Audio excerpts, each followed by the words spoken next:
Do not come. Do not come. I'm gonna come.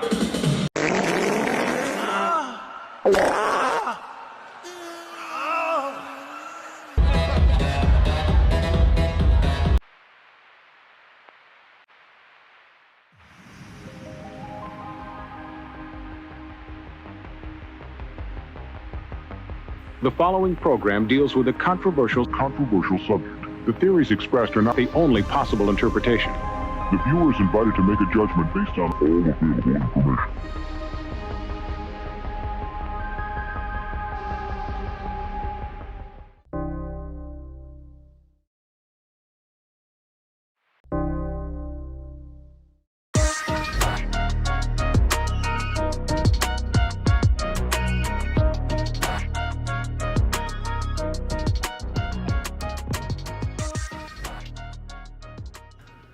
That might have been the one of the funniest commercials yet for the channel. Oh, bro.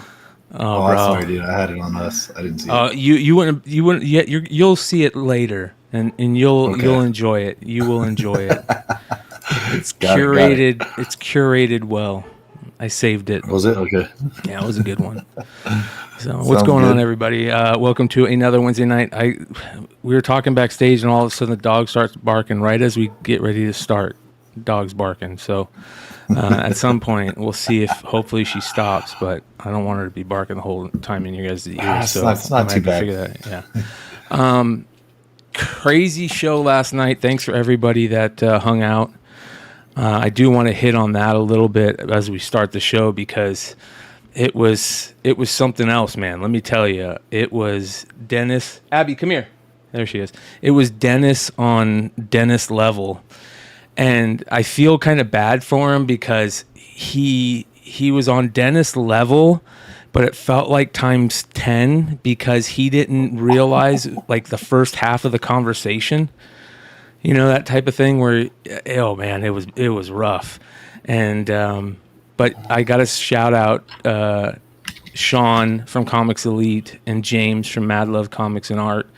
They were both troopers. I respect the hell out of those guys. Both those guys are like, you know what? We had some thoughts on some things. Let's talk it out on air. And I'm like, all right, well, I'll do it.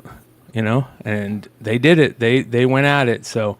It was very very entertaining, man. But oh man, I caught the video. Oh, I probably got like 40 minutes this morning and didn't get a chance to watch the rest. So I should have fast forwarded. Dude, it was. I didn't know. Should have told me. I definitely would have got it before today. Yeah. There was at one point Dennis used the term bottom feeders, and it was just like, what are you doing, man? Like you. Exactly. That's what we all thought. That's what was coming out of Dennis's mouth when he said bottom feeders. Yeah, shout out to Lord Tatman who just super chatted $5. Appreciate you, brother. Yeah, it was ridiculous, and even he admitted it. He was like, "Yeah, I that was a little much," and we were like, "Yeah, dude, that was a little much." So, shout out to Dennis. He's willing to learn how to do this stuff and to figure out how to stream and be better at it. So. I think, but I had a lot of people reach out to me and say that was a crazy show, great show, live on air. Getting a little angry. You know what I mean? Like when you're live on air and that stuff goes down, it's very interesting, man. Very interesting. And Sean and James, dude, Sean was. It was very interesting to watch the chat too. The chat was just going crazy. It was a great show. It was a fun show. That show is a fun show, you guys. We're really trying to make that a fun industry show for everybody and get a lot of industry people on. And much respect to Sean and James. Those guys are warriors. So shout out to Thoro. I see him in the chat. He says, "What up, McClay and BigLegg?" Yeah, so anyways, I am ripped, bro. I am absolutely ripped. I went and got some new some new cannabis and like 2 grams of keef, and it's excellent, dude. It's excellent. Dude, me being the sober one on the podcast is a big deal. So here we go. Right. Still get my weekends in. I don't know if you guys noticed. I haven't been haven't been drinking this year's podcast, so trying to get the wrong side of 40s. Yes, sir. Time to chill a little bit, right? Time to chill a little bit. Save it for the cons. Yes, sir. Fridays and Saturdays. But hey. Yeah. Did you see? We talked a little bit about it. What did you see? So one of the things that we talked about during last night's episode that was very interesting because it was like as it was happening type deal is the whole thing with AI. And you guys know Sean from Comics Elite, Merc Publishing is very opinionated on AI. I respect the hell out of that opinion, and it was interesting to hear him talk about this stuff as it was happening, right? And not only did the Spawn cover thing happen with a guy, we'll talk about this in a big way, this show, got caught, but also the Detective Comics, they're calling out Sorrentino, right? Was it Sorrentino? I think it was Sorrentino. I don't want to misspeak on who it was. There was Detective Comics art that is being questioned as AI, which is it's already been published. Yeah. DC's new Batman series accused of AI art. Writer and designer James Leach questions whether DC Comics utilize AI-generated art in the production of its current Batman ongoing series. So here's the post that we talked about this last night, and here's the post. He says, "Now that I've read all the issues of Batman and Andrea Sorrentino Andrea Sorrentino contributed to, I feel like there's a pretty strong case that AI art is being used. I'd love to be wrong about this, especially as the run has been so great, but it's hard to avoid. I'll explain in this thread." And he explains it, all his points. But look at some of this art, dude.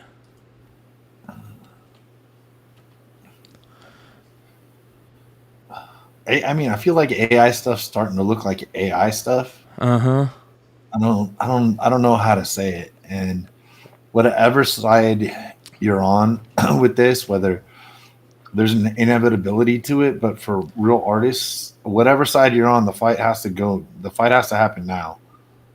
Because there's plenty of people that aren't going to forget this in a year. Artists aren't going to forget this. Trained artists aren't going to forget this. So if there's going to be a fight, it's got to be fought now. It's got to be called out now. Because you just let it go. Here we're all gonna get to it. Yeah, something's for everything in the world, but because we literally discuss art every week, that's what's happening. Yeah, something's got to happen where the creators do something. Hold on, let me figure something out here. There we go. You guys are coming into the Matrix. Sure. So I think you're like what you're talking about, how it has to stop now, is very important.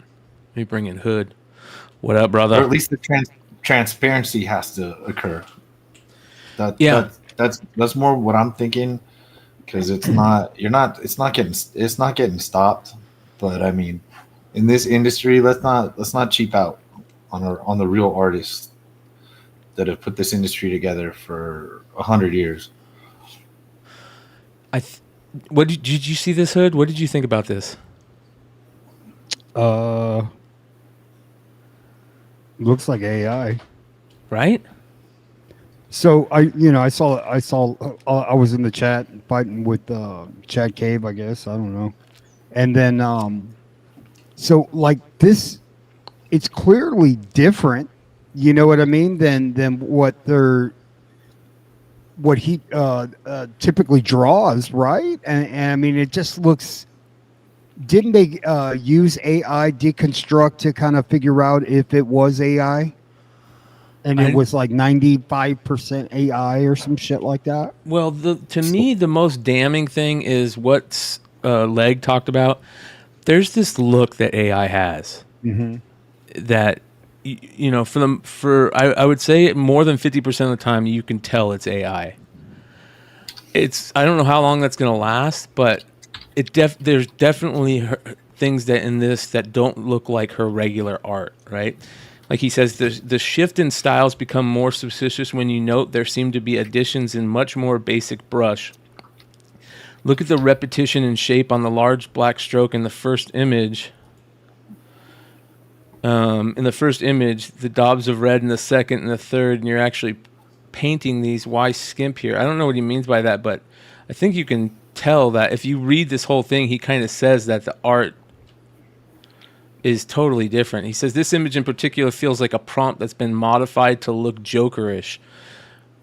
Why the washboard abs, the ripped jeans and sneakers hardly screams Joker. Smart move hiding the hands though, because AI has such hard time with hands. Doesn't that look like Rizzolo, Brian Rizzolo or whatever, right? Azzarello, yeah. Oh, yeah. Yeah. So what if he took that and say, okay, AI, draw me a Rizzolo Joker with Frank Miller, some bullshit like that. Well, check out this one. Doesn't that look like what's his name as Joker? The dude, Joaquin Phoenix. No, the guy that plays Leto. The guy that plays the Green Goblin in the Tobey Maguire Spider-Man. Willem Dafoe.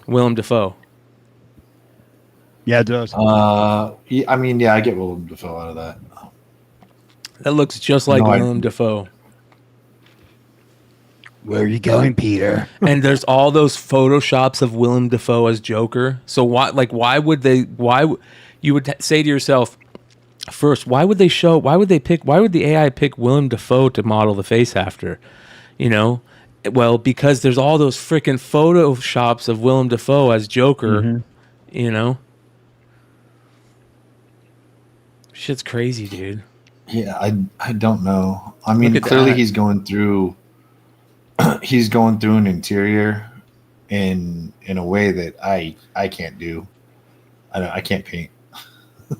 Painting. I used to be able to draw. Okay, colored pencils and shit. Yeah, that was my jam. But look how different that is. Some little bit of markers, but not. Yeah, I can't. I definitely can't judge paintings. It's very interesting. Let me tell you, they keep Barry Bonds out of the fucking Hall of Fame because of steroids, bro. You know what I mean? Like, if this is cheating, bro, that's how I feel. I mean, it's a fucking like, if anything, anybody can be a fucking artist, dude. You know what I mean? He says, as soon as I saw the panels, it reeked of AI, so I did a test, and this is what Bing generated. Yeah, it's way too simulator. About. Yeah, to be a coincidence. So he tried to match the prompt that he used. Wow. Look at that. That's pretty damn close, man. And it's, oh man. And it's, I gotta say, it's, if you get something in your head, sometimes it's hard to redraw that.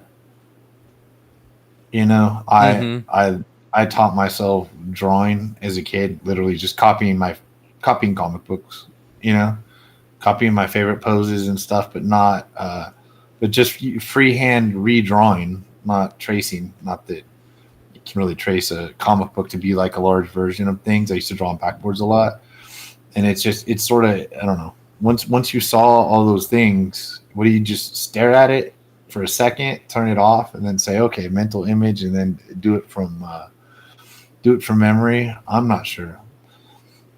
Hey, Thorough put look at Sorrentino's Immortal Hulk 21. The variant looks just like his Batman art.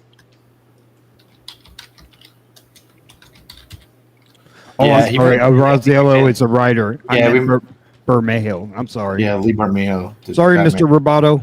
Yeah.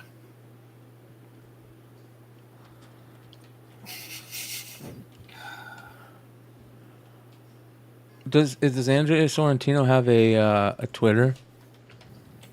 He linked it, I think. He did link it? In some of those, yeah. I'm pretty sure in some of those tweets he put the @ Oh, yeah, there he is. I just want to see if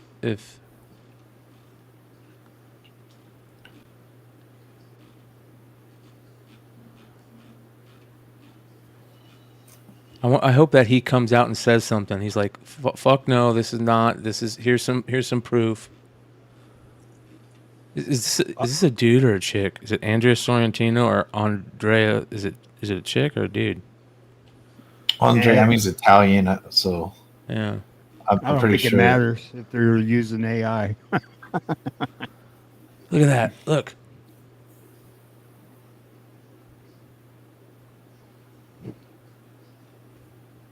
Yeah, I mean, just to be honest, I don't.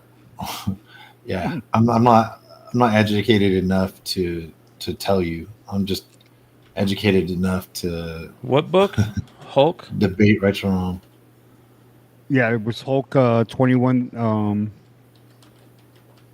Yeah, male. Thorough says I thought so too, but then here there's not many men with the. What's up, Thorough? When did this come out? 2019. Yeah, I mean, it's good. And it's 5 years old, so yeah. I don't have a problem with that. And if that helps him, I hope that he comes out and says something. I think that's the important thing. I don't want that to be true. I don't think anybody wants that to be true. At least not in the fact that you're not. I don't know, man. It was very interesting to hear some of the retailer and people who are behind the scenes talk about. Jesse brought up the question last night. Like, for most retailers, does it matter if it's AI on the cover? Are most people going to come in and go, do you have this AI cover? No, they're just going to come in and go, do you have this cover? They're not going to know if it's AI. They don't care if it's AI. They're just going to want the cover. Yeah, I mean, everything we do is inside baseball. Yeah. From grading to pressing to art collecting, not as opposed to reading, but alongside of it, Well, we've all been selling stuff for so long that, to be honest, getting more into collecting and grading, starting and being able to flip books to do that, I can't pretend that has helped my reading levels. So I want to check something out real quick. Read left stuff over the years just because of that. Just what it takes up my time and things like that. I want to check something out real quick just so I can get a better idea of this. I want to watch a little bit of this video. This from Thinking Critical. Let's see here. One from Chip Zdarsky, Giuseppe Cremencoli with some story elements illustrated by Andrea Sorrentino recently. You came away from a bad story, but there was also some really perplexing art in there. In fact, when I reviewed the first issue, I was like, there's something wrong with Andrea Sorrentino's art here. He has a style that's very familiar. It's something that I personally like. He certainly uses a ton of photo references. He's a boy. You can see that he takes images that already exist and incorporates them into his art and all that kind of stuff. But he did it with his own style and flair and stuff. And I think it really worked. Good but call. It was an enormous departure in Joker Year One, specifically in the flash forward parts, where they're at 40 years in the future or whatever it is, and the world's become Joker zombies or something like that. And I remember saying, hey, man, there's something really fucked up about this. It doesn't look like his art. And there's some weird things going on with it that it almost looked like perhaps Andrea Sorrentino had taken his art, maybe illustrated some stuff, and then run it through AI filters to change it and make it. See, that's the thing to me that is the new question that's come up that's very interesting to me. Not just the fact that they're not using AI for the whole thing. They'll draw to the best of their ability, and then they'll run it through an AI filter to make it look better, right? So, if you just draw like a stick figure very well enough, run it through an AI filter, is that okay in this whole thing? Like you're saying, Leg, there's got to be some type of stand or some type of meeting of the minds between the comic gods. I don't know what it is, man. It's very interesting. Man, that's the best fucking stick figure I've ever seen. I say all this with an AI book right over my shoulder. Hey, I know how to grade my books, dude. But my friend made it, so exactly. You just get a stack of books, and you look for a crunch, and then you look for some white, bro. I've been wasting my time going one book at a time, bro. I just got a Yeah, rack of but books, Sean. there's a big difference between you got a stack of off the press cardstock books that are identical. I know. You I'm know? just being an asshole. All right, let me run through some of this. On X, formerly known as Twitter, James Leach noted numerous potential reasons why he believes that DC Comics may very well have utilized AI-generated artwork in the current Batman run, stating, "Now that I've read all the issues of Batman..." Yeah, look at the fingers and the hands. I don't know if that's AI. I can't tell for certain on that. You know, maybe that's just a paint style brush. You know, and I don't know. Batman that Andrea Sorrentino contributed to, I feel like there's a pretty strong case that AI art is being used. Leach went on to note the usual telltale signs of AI-generated artwork in DC Comics' recent Batman 143, written by Chip Zdarsky and illustrated by Andrea Sorrentino and Giuseppe Camuncoli. These include strange anatomy errors a human is not likely to make, such as the Joker's weird hands and wandering nipples. Look how many ribs he's got. He's got ribs all the way up to his shoulders. Right? That's kind of crazy. I never thought I was going to get to make a video about wandering nipples, but now that I've done it once, I want to do it again. Yes, there were some weird stuff, like you see on the one image. The one nipple's where it's supposed to be, and the other one's like in the rib cage. Wandering Certainly, nipples. you wouldn't expect That's my a human next to make band that. name. That's a fucking good band name, bro. Wandering nipples. Wandering nipples. What type Hell of yeah. music? It's got to be punk, right? It's got to be some style of punk. Something raw. Yeah. Kind of mistake. The hands are disfigured, not in like so much of a grotesque manner, but they're almost like webbed. Like the AI wasn't able to differentiate the digits themselves. Chat, what style of punk would Wandering Nipples play? Let us know. Or they could be like wandering nipples left behind, and it would be like sort of emo shit. Yeah. It depends. I think Wandering Nipples would be like maybe a 3-man band that just fucking plays on the beach. Yeah, Something just like that. absolutely raw. Yeah. Like I said, my initial interpretation was that it was enhanced by AI, but there's a good chance, based on what. And by playing on the beach, I mean they're probably like fucking hardcore meth addicts. Yeah. Yeah. Huntington Beach, fucking backyard, Barefoot. 82 thrash, 65-second songs, 2 fights, and go to the next. Yeah. Show's over in 20 minutes. Dude, finish your 40s. Ska. See the next Okay, game. ska. Yeah, I could see ska. Maybe. I don't know.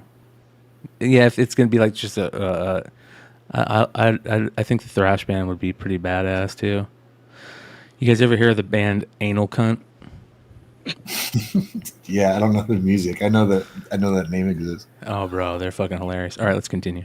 What James Leach is saying, that this was just created full cloth from AI using prompts and stuff like that, which I do think would be very sad. It would be a sad day for DC Comics and certainly Batman, and even Andrea Sorrentino, an artist that I really, really appreciate and have respected his work over the years. This isn't something that a lot of people want to see in their comic book industry, certainly not the artist, but I don't think a lot of fans are interested in paying these kind of prices for AI-generated art. That's a great fucking point right there, dude. That is a great point. If we're What did you say? It paying, was about compensation. no, he said that, should fans be paying $9.99, $6.99 for a comic book if it's prompt generated art? Like, we're paying for it and we want real art. Maybe we need to say that. Maybe fans, I don't know. It's a very weird question, man. This is so maybe crazy. like Midtown or like other online stores, they have regular comic books and then AI books, like a different segment, but don't mix them together. They will do that. They got enough problems staying in business, man.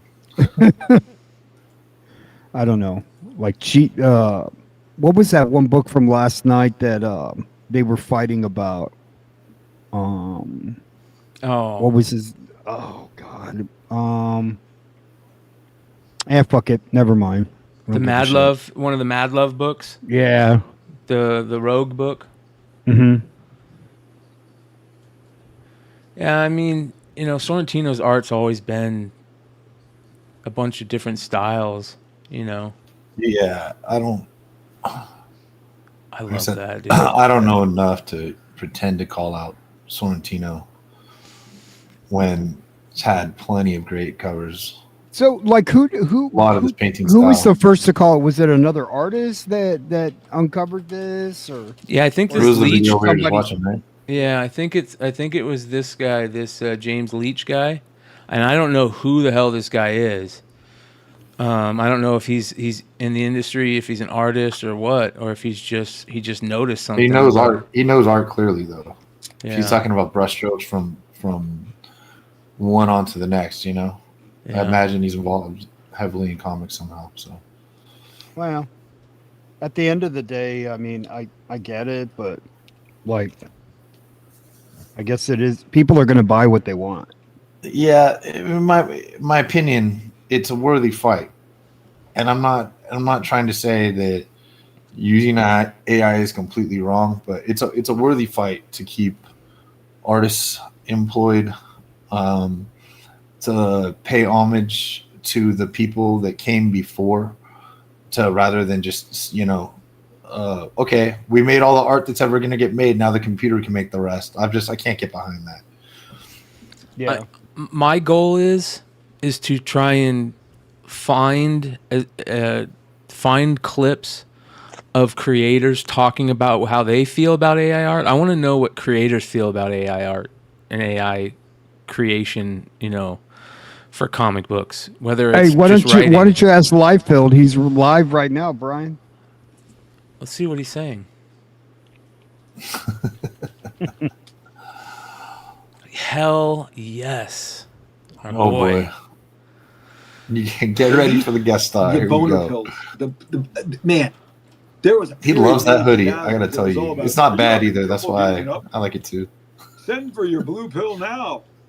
Like, does no one need that anymore? Is that like, at the 7-Eleven when you're buying a Slurpee, you walk up there and there's all those extends, and you're like, hey, buddy. Wait, I I'm can't- gonna He's get talking six of about these, boners right when we Who log on, buys dude. at the counter? I need dick pills, and you've got what I'm looking for. Rob Liefeld is so badass, bro. It's his guy. What a great name, though. Quick. Copyright extends. Get that extends. Extends had a lot of Extends, commercials. I remember that. Trademarked. We need it.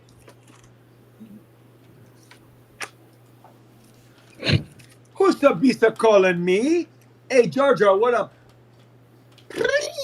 Mita Bisa, answering the phone for you.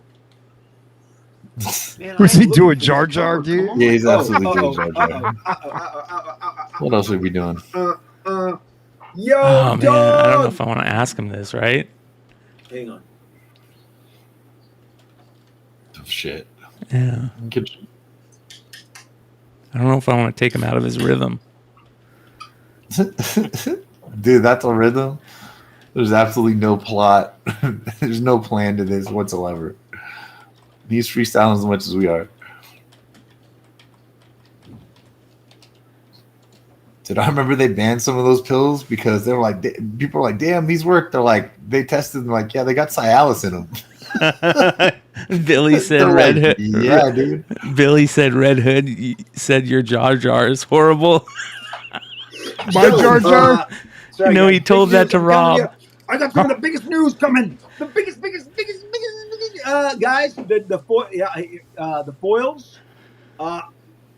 I am not getting involved in any of that shit, guys. Oh, I see what Billy Don't be put. asking me about other No foil? I love controversies. it. I don't want. The only controversy I'm interested is Kate in a coma? Is Kate Middleton in a coma? Are we all worried? I'm kind of worried. I'm not gonna lie. I He think wants Kate no might be part in a of it. coma. That Yeah, he shit doesn't is know. weird. What's going on in the palace? Of course, I watched the Oscars. I was driving. You didn't miss the foils. The foils are coming in April.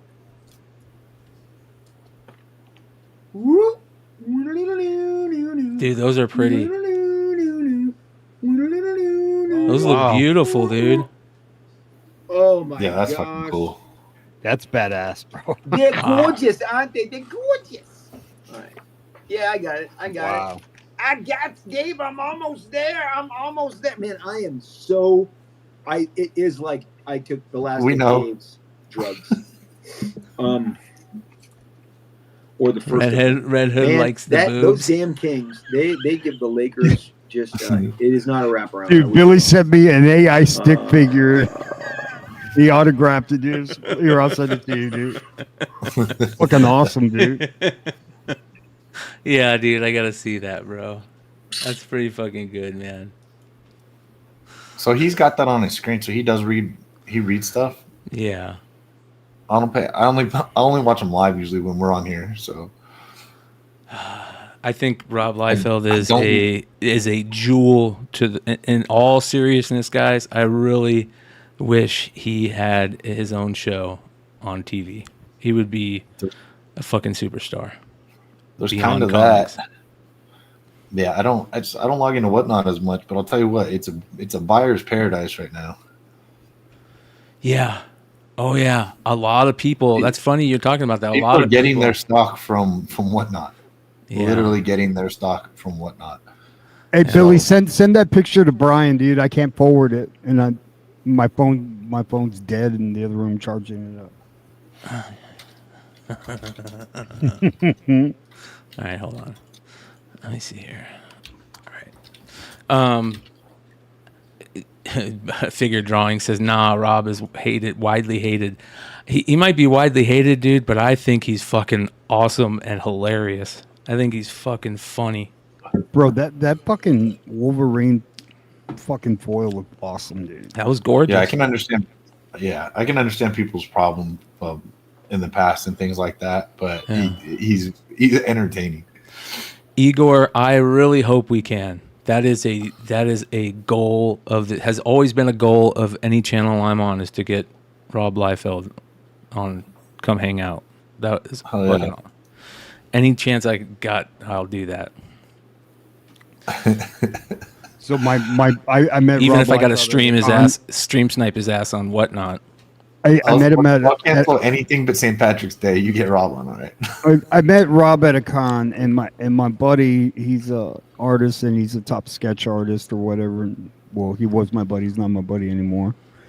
But he took his portfolio over to Rob, and I followed him and shook his hand or whatever. And so he's like skimming through my ex-buddy's art, and he goes, is this all you have? And he goes, well, yeah. And I thought the art was good. You know, what the fuck do I know? You know what I mean? And Rob says, well, you need to be able to draw without looking at a picture. Like, and my buddy goes, what the fuck does that mean? And Rob so Rob got all pissed off. He goes, it means exactly what it means. When you close your eyes, can you fucking draw? And I was just like, I didn't understand what it meant, and we just looked at each other, and he's like, let's go. You know what Rob reminds me? He reminds me of like that generation's Steranko, you know? He don't give a fuck. He's done everything. He's broken all the records. I mean, it would be one thing if like if he was like a shitty artist and didn't break records like he's broken. The records that he's broken are still unbroken. You know what I mean? Like he's got multiple. It's unbelievable. It's crazy. Well, yeah, and put it however you want it. Oh, it's not the same. It's not this. It's not that. It still happened. Cable did outsell Captain America for a very long time. Thorough. Jesus, Thorough. What did Thorough put? He said he blocked me for asking him what are the dimensions of a foot. Usually he fucking jokes about that shit, dude. Legit question. Yeah. Well, like his variant with all the pouches. Yeah, exactly. That's what I'm talking about, man. He's fucking funny. So good. Well, listen, he might not want to talk about the AI, but the AI is everywhere, ladies and gentlemen. And there has been one person that has been just killing it in that regards. And that's our boy, Bronze Age Nerd. Have you seen his shit talking about our boy McFarlane's Spawnuary? No. Not our boy. About McFarlane's Spawnuary stuff?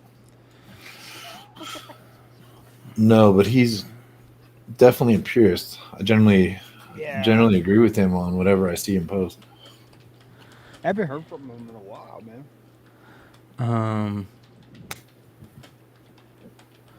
I'm shooting him a message really quick, seeing if he's not doing anything. If he wants to jump on, he can.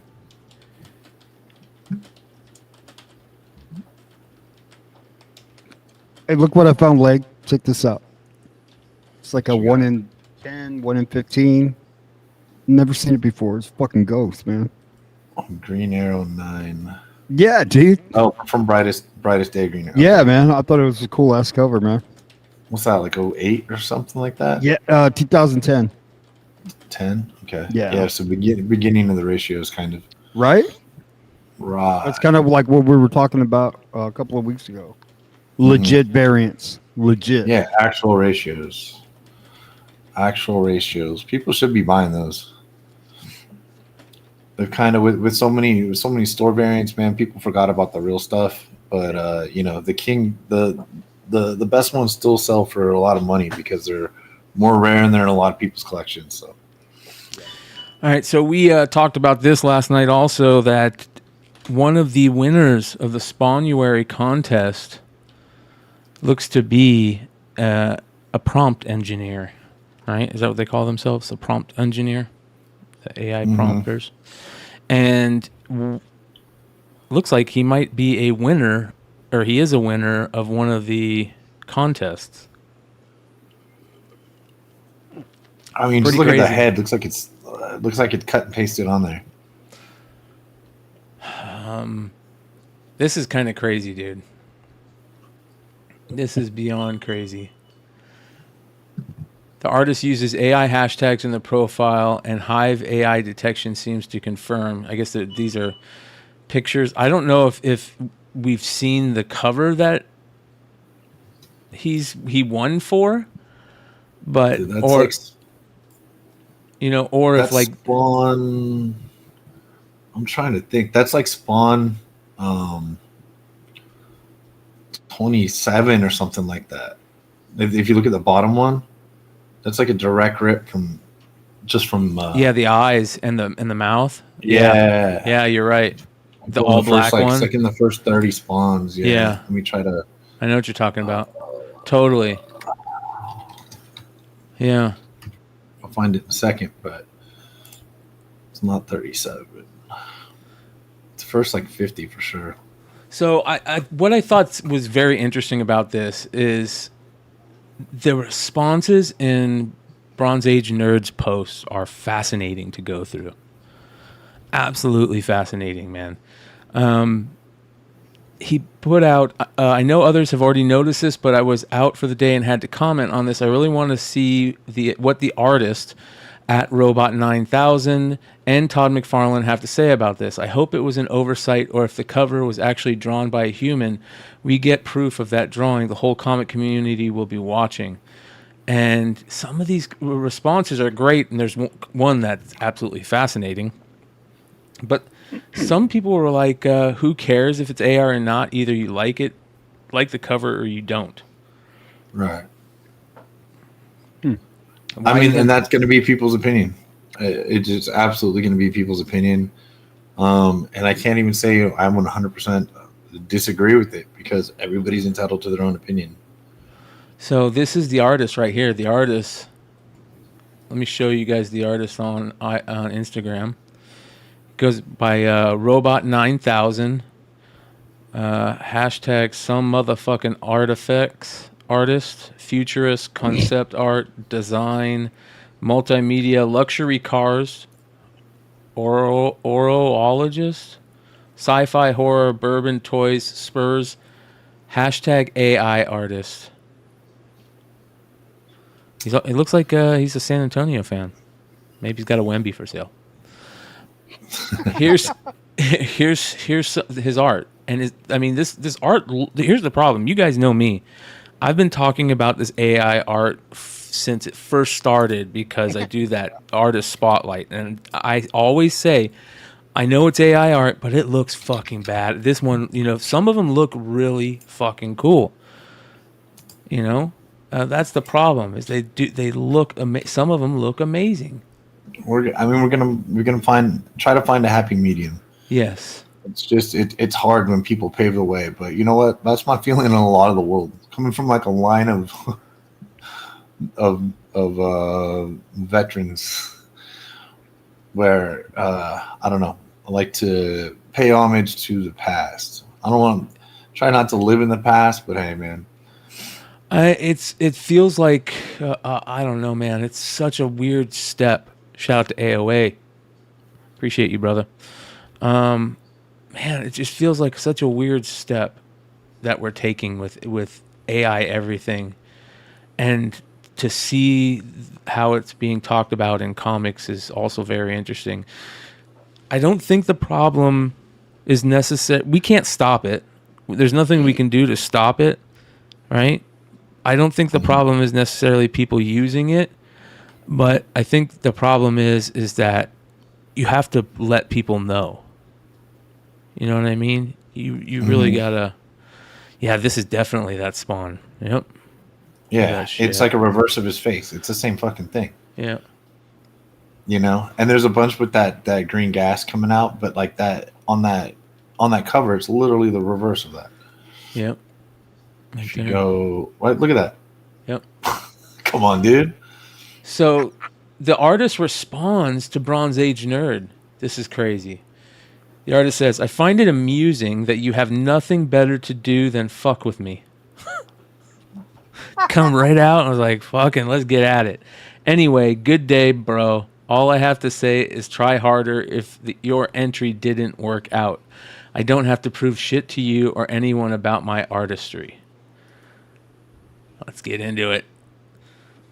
Well, you know what? I saw his name there. Shout out. I was trying to remember who posted today. It was Headless Hammerhead in Discord who gave the Spawn 70.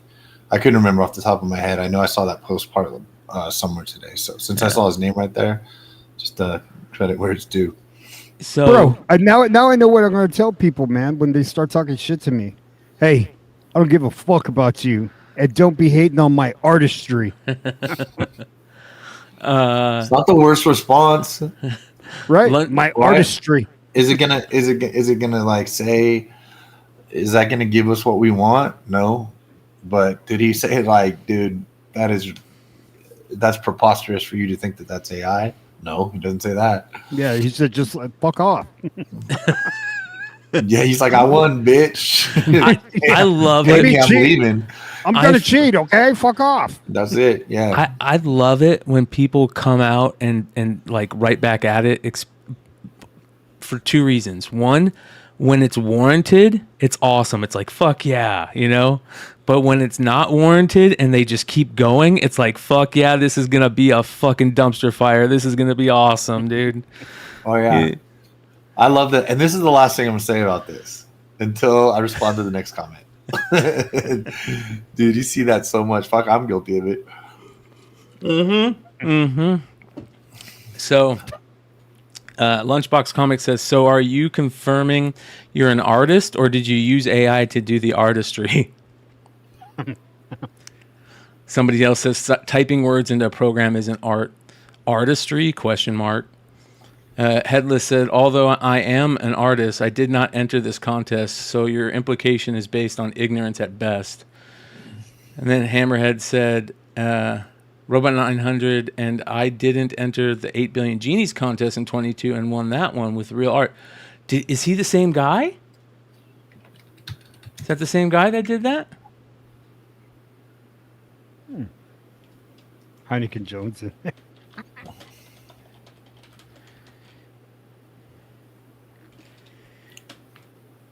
I don't know. I think he.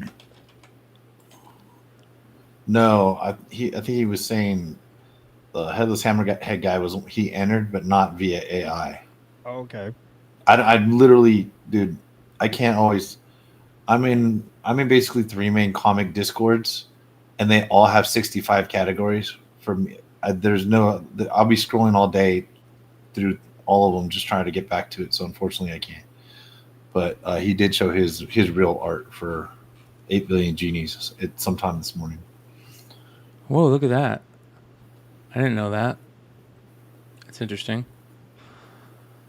All right. Oh, that was kind of cool, right? I recognize that picture. That was kind of cool. I was like, whoa, that's was weird. Was it AI, Brian? I can't remember what we were talking about. I know that they had that problem, but I didn't know if there was an. Oh, here we go. Someone could elaborate a story and have an AI draw the AI comic. Open letter to AI. I don't know. Anyways, yeah, that shit's very interesting. All right, so he says, with real art, Heineken artistry eats shit. Yeah. And also, I do have to say, if you literally tell people what your style is, and you dude, I have a blank canvas because we know Tilla that did that there, and that Vinny was a part of also. He literally showed us like how he did it. You can't complain about somebody literally telling you what they do. You might not like it, but that's the way it goes, But it is like stealing when you're literally lying about your process. Well, let's listen to what Chris has to say. I'm gonna steal. Not steal. I mean play. I'm gonna EFAP some of his content. So did one of the most famous comic book artists listen to of that all time voice just officially endorse AI art? Don't Something fall very asleep. interesting happened. The We'll speed it co-creator up. of Venom, the creator of Spawn, the co-founder of Image Comics, Todd McFarlane, selected some contest winners for his Spawn contest cover. Basically, he was choosing artists from different submissions that were posted on social media to become artists on Spawn. One of the ones selected was Robot 9000. And this image right here, this Violator image that he drew or made or created somehow, is one of the ones that was selected for the. Whoa.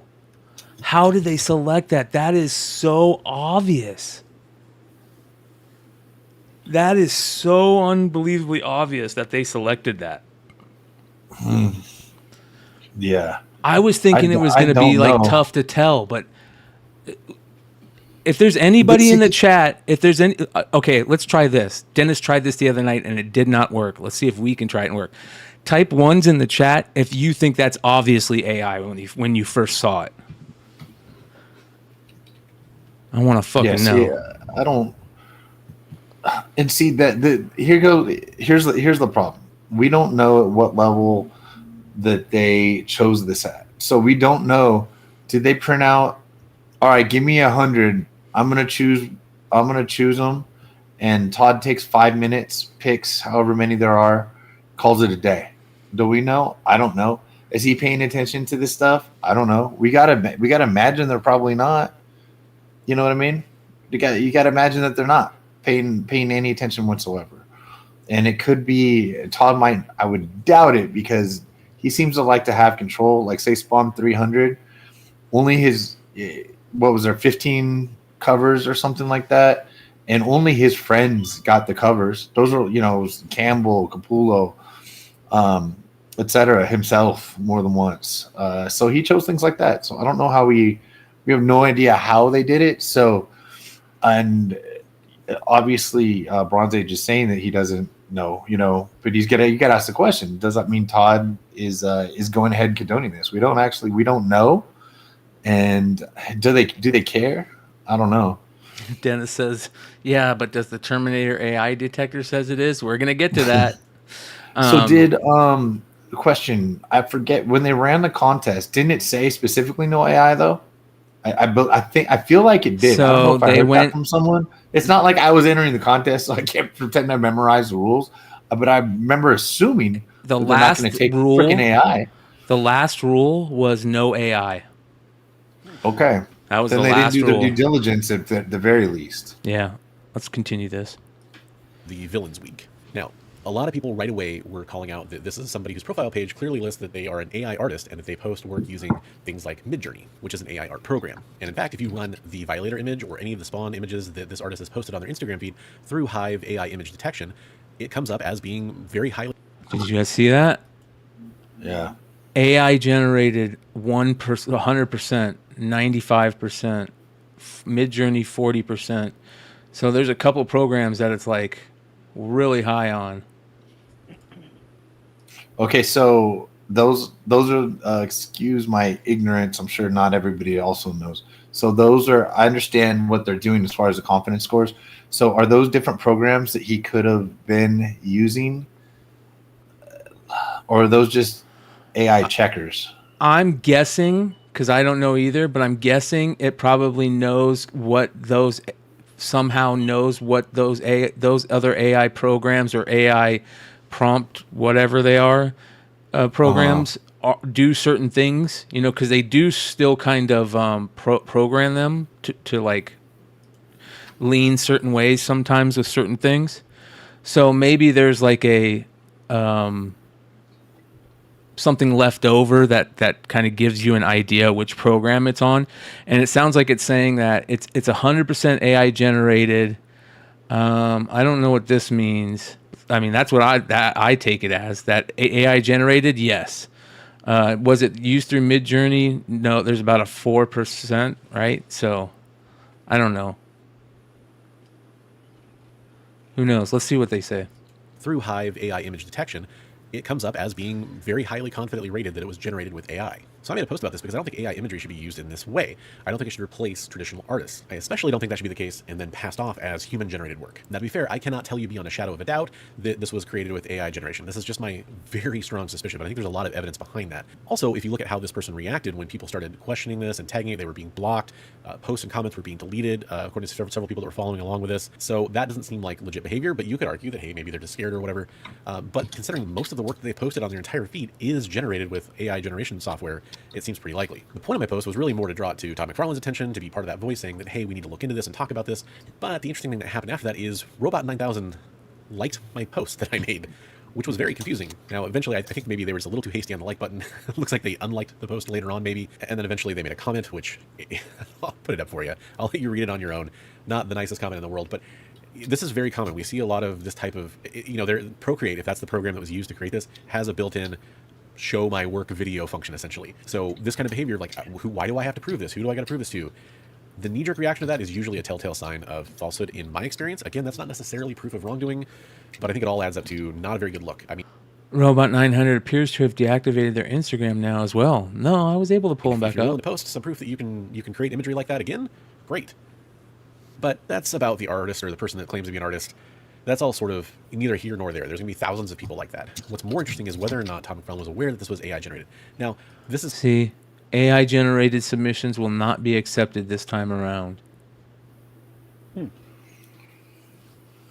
Ooh, there you go. Yeah, he got blocked. He blocked the guy talked to him and then blocked him. I think blocking people is so dumb. It's so stupid. That's the whole reason for the social media. Like to have that, like, I don't know. Blocking people is I only is block weird. people if I don't like their porn solicitations. I'll be like, that one's all right. They can stay. I let telemarketers call me, and I'll pick it up. And hey, what's going on?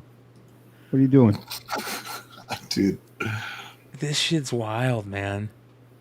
Hey, So I don't have any money, but I mean, can I do something else to work off the debt? I mean, like, tell me. I love They're calling for somebody I don't even know, and I'm just like, hey, tell me how I can help. Dude, my colleges have probably spent like $100,000 in mailing materials that between catalogs and cards and requests for money and people that I hired to call me to get money and sell things, and I'll tell you what, not much there. is this how he responded? Look how he responded. That's right. Part 1 by Robot 9000.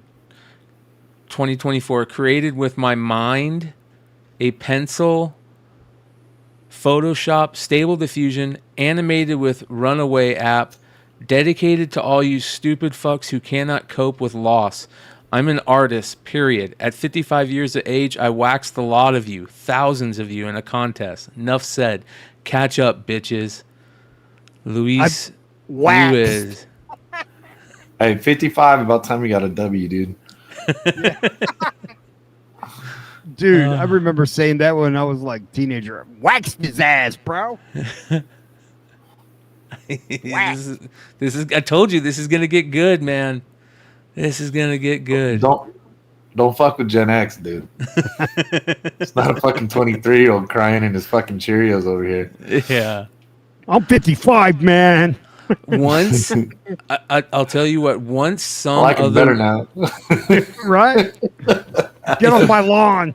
if a bigger content creator or some other bigger, if something that has more eyes on it picks this story up, it'll run in the artist, content world. And I want to hear, that's what I want to start hearing. I want to start hearing real artists that we know are real, are not using AI art. I'll just say, I'm not going to say real. I'm going to say not using AI. I feel like it's weird that you got to fucking be careful with how you say if they're real or not. It's like, what? Come on. Real artists, I want to know what they would say. Like the guys who have been in comics for a long time. I want to know. I wish Rob would have talked about it. I'm surprised that he doesn't. That's very interesting. He's like, I want no part of that shit. I wonder if his comebacks were AI generated using Chat GPT. Right? Hey, what would a 55-year-old asshole say?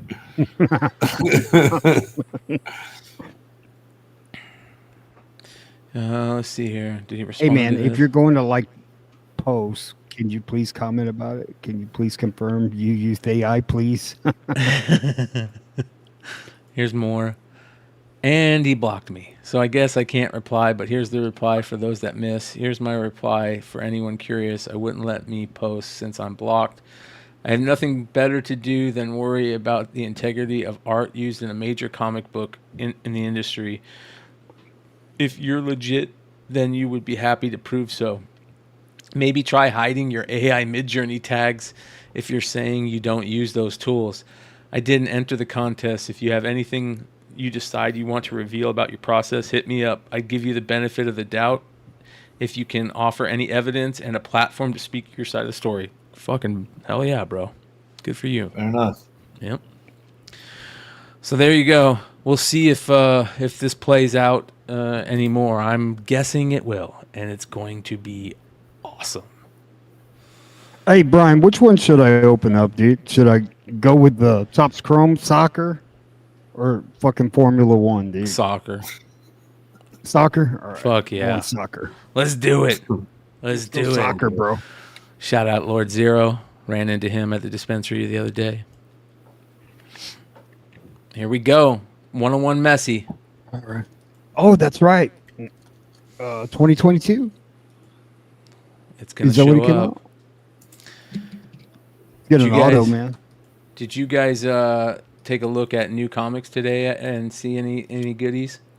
I went to my LCS. I didn't really like anything, dude. I guess I'm getting too burnt out. Maybe, I don't know. Yeah, I haven't read Avengers Twilight yet. Didn't that come out? I haven't either. I'd like to. I didn't read anything today. I think Hey, is this Avengers- guy any good? It's soccer, dude. Yeah, Curry Shelton, 15 out of 150. Look how pretty that card that is dude. beautiful, dude. Color match. Who does he play for?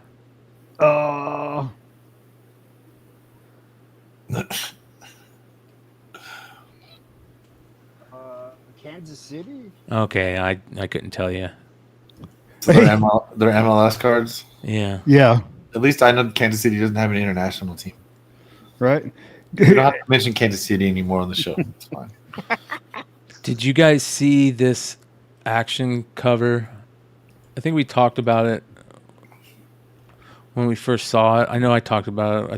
I think it was on this show. Pure Because I AI. remember- Fuck it. Move on. This is fucking. What's that? I said pure AI. Fuck it. Move on. Yeah. I'm kidding. The breaking of the chains. I love whenever there's a Superman cover and he's breaking the chains. Just because of the homage that Neil Adams did. Good- Are you fucking Neil kidding, Adams. bro? What? I pulled the number 3 out of 299, dude. You would have won the case, bro. Look at that, dude. Number 3. I don't think anybody's gonna beat a 3. Carlos Vela. Flex, bro. Flex. Are you opening that, Brian, or did you already do it? What? Hey, he plays for five pack. LA, bro. No, I haven't done it yet. I'm gonna. So I'm gonna do it in the Discord. I'm gonna put 108 spots in the Discord, I think. Or isn't there? I'm gonna talk to you, a couple people about it, and figure out what the best way to do it in the Discord to open it up for that. You know, to sell at three packs per, or 5 packs, or 10 packs, and people can tell me what they want, and then we'll open that BH. We'll see. All right. What else? There is a 1 in 25 that's not. I don't like it, but I'm sure people. Yeah. I'm sure people do. It's the essence of Superman, so Yeah. it's kind of cool in that regard, you know. I really like this Aliens cover, man. I don't know why. I think it's badass. Yeah. The yin and the yang type thing. They've done all right with these black, white, and bloods. DC did a bunch of those too, right? Yeah. Amazing Spider-Man 45. You got the 1 in 25 Alex Maleev. I saw a bunch of people talking about this. I got another That's pretty number decent. card, man. I like that. That was a good buy, dude. Yeah, I got 3 number cards already. I'm not even halfway through this box. Yeah. What'd you pay for it? Like $30? Yeah, and there's a guarantee auto in here. Is Messi in this year? I don't know. 2022? No. Damn it! So this is the Disney cover for all you Disney cultists that are still buying this. The only people that are still buying this are Disney cultists, I'm pretty sure. Yeah, pretty much. Pretty much. When's D23's coming up, right? Probably. Or did I miss it? Did I miss it again? Bro, I got another number. What the fuck is this? This is fucking cracked ice or some shit, dude. Look at that. Look how awesome this card looks, dude. Are you fucking serious? Hold on. I'm going to put it up in solo.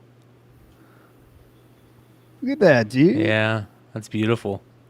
Topps Chrome is awesome, man. It's my favorite. That and Bowman Are Chrome. all the cards just pictures of people running? Yeah, Yeah, soccer, dude. bro. I That's all they do in I soccer. don't see a picture of a soccer ball at all, 99.9% of the dude. game, so that makes Yeah. sense. Yeah, that's why I always played goalie. But the fucking tall kid that doesn't want to run in the goal box, dude. we all know. fucking A. Hey, Victor Wanyama. Damn, you Victor were close. Wanyama. Damn. No relation to Wembayama, but Wanyama. That was pretty Mama! close. Somebody's pulling a Victor tonight. All right. Avengers Twilight. This is going to be good. I'm going to Oh, probably we get Thor read in the it. action? Let's Yeah. go. Yeah. I'm excited for this. Yeah, look at This that. is my That's favorite because badass. it's the old guys. Yeah. That's a decent cover. That one's badass. The 1 of 25. Bianchi. Shout out Mighty Mel V. I always hear him. Whenever I see that name, I hear his voice say that name. Absolutely. What else are you going to hear? Number. I got another numbered card, bro. That's crazy.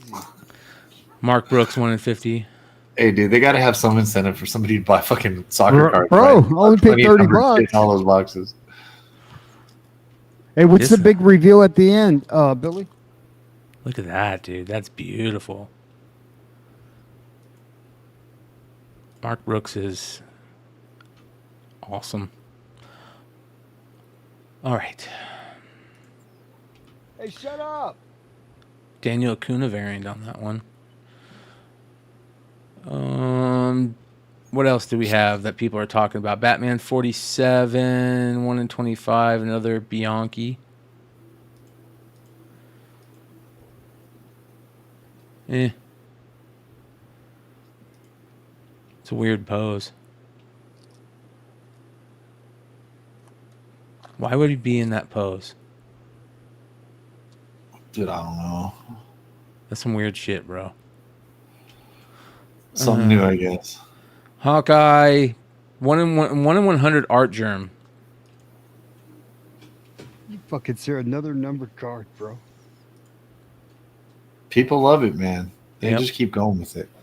Yeah, It's I like this one more than his normal shit. This looks. I agree. Yeah, it looks like little bit of Alex Ross mixed in with art germ. Yeah, I saw that. I put it back. Got some thighs. Yeah. Looks kind of like painted, like really painted, you know? Mm-hmm. Hopefully it is. I doubt it. It's probably just some crazy filter. But don't worry. We can get some Adam Hughes in the action. I'm not a big fan of this one, though. I think it's the background.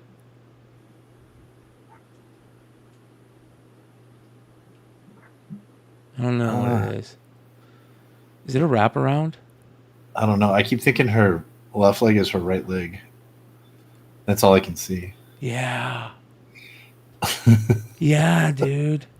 Oh, dude, he's always got to me. throw some. Look at her, dude. He's always got to throw some innuendo in there, dude. Come on. Yeah. Man. That's interesting. There you go. 1 in 25, George Perez. Hawkeye variant. Jesse James will like that one. The Cabinet, that's a cool cover. Carnage. Yeah. Fucking Dark gold, Rider. bro. You Another number. Hold Gold, on. baby. How many numbered cards did you get? Jeez. Dude, like 8 of them so far, bro. Wow. Bro, this one's number 30 out of 50. I gotta fucking price these, dude. This one's 63 out of 199. This one is 120 out of 199. You know what this means, Hood? You got to open the other box. Yeah, I know, dude. This number is I'm just gonna sell all these numbers in a lot, bro. This one, number 3 out of 299, dude. That's nuts. That's the Tony Fleece that Richie posted, right? Yep. Yeah. Shout out to Tony. I like it. It's ratio, right? Yeah, 1 in 25. He killed all the Dark Ride covers he did. He's doing that new that new Uncanny Valley stuff. I see him doing. If you go to his IG, I think shows him doing a sketch cover. Yeah, for the Uncanny Valley stuff. He says, "Win a signed Uncanny Valley sketch. Follow the post, like the post, tag a friend in the comments." And he's doing these card sketches for his new series. He was pretty stoked about that series when he talked about it. Mm-hmm. What the fuck? I haven't got my auto. This is my last pack, bro. Is it supposed to get an auto? Yosemite Sam, I like it. It's a guarantee auto. It's a 1 chrome autograph per box. Fucking pussies. I love Redhood, man. All right, let's see. That's some fucking bullshit, motherfucker. Well, we have it on camera, bro. We can just send. I got this clip another to Tops. fucking numbered card, dude. Number 7 out of 99, dude. Maybe some booger eating motherfucker that'll buy these cards from me, dude. Do you have the Gustavo Bio? Gustavo. I want to clip that. Let's go, Mercury. Let's go. Yo, what kind of box is this, dude? Dude, this is It's the running sport. I know that. bro, this is the Topps Chrome no autograph box. Fucking pussies, dude. Maybe it is autographed. I just didn't see it, dude. I'm getting old here. Let me double check here. Dude, this is gonna be funny. Brian Wood did this one time. Remember? Somebody had told him to flip the card over because it was backwards. It was a Saquon rookie, dude. He pulled a Saquon rookie auto. There's a video on his site. We should go watch it. Dude. So soccer, you got to run around, but I feel like there's all kind of places you can take a break. Yeah, except for like a few guys. Yeah. You ain't gonna get an auto, but we'll give you like 20 numbered cards. Fuck you, man.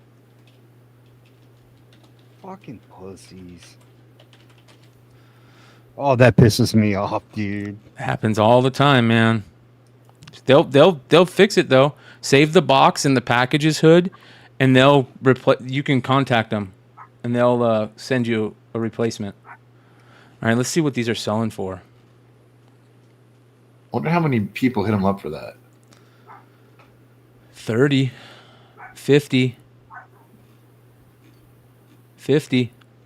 But that's February, so that's pre-orders. That's today. No, November. What the fuck? That's weird. But I mean, what are you gonna get out of a box that supposedly guarantees an auto, and the whole thing's March only $30? Well, it's $30 because it was on. Clearance. Yeah. So this is the sales on the Tony Fleece cover. Mm-hmm. Just that one sale. But look at some of these other ones from November. Here's one. United Kingdom. It's February. Do they let pre-sales go that early? I think they do, but you got the issue, and people can like steal your money. Yeah, that's what happened to me when I did a pre-sale for the Garbage Pail Kids Series 3 Chrome. I did a pre-sale for 6 boxes, and the dude fucking ran off with my money, $600, because it was too long. Yeah, Elvira's Comics in California. Elvira's Comics and Toys. Fucker. Bro, I got 3, 4, 5, 6, 7, 8, 9, 10 numbered cards, dude. Wow. I got 3. Wow. I got 3 of the Elvira medals. Really? So I have 3% of the print run. One of them's nice, one of them's fucked up, and the other one we'll see. I think Stein showed his that was messed up. I think I ordered one. Yeah, because I saw it from Friday. I don't. No, you think ordered a 9.8. Okay, I ordered a 9.8.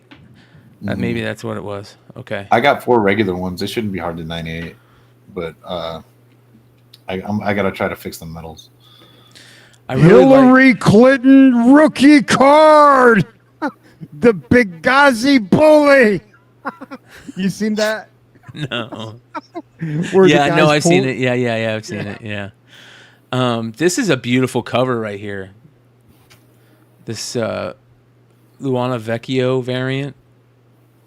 Absolutely gorgeous. This would look so good in a foil. That's gorgeous. I could set up a table now at a con with all these numbered cards. Oh my god. This is bullshit. Yeah, we're gonna. So when we do that card break, it's probably gonna be. It might be a monster box worth of cards that I'm sending for whoever Hey, wins. bro, it. I got to price these out. I may have hit one that's going for $1,000 or something, dude. You could, yeah, and not know it. 100%. Blue book. I'm going Formula One. Jesus Christ, dude. Dead X-Men. Have you seen? I'm going to get that badminton Topps Chrome set. That badminton one. That's cool. I got the squash ball pop Squash. coming in. Yeah, What do you guys think of this? it's good. Yeah. I haven't heard. I haven't thought of Miguel Mercado in a while. Has he Yeah, done? it reminds me of Postcard. some of those connecting Delatos. It kind of reminds me of. Yeah. I got a postcard. This Ciao. is Ciao. beautiful. Oh, I saw that Little bubblegum. Jubilee. Yeah, bubblegum cover. It's great. Those colors together, yellow and that like shade of pink, reminds me of the 80s. Yeah, it's Yeah, like some Starburst banana.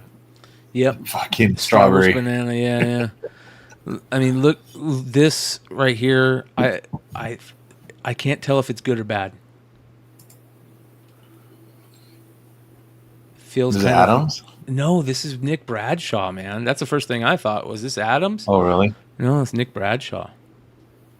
Hmm.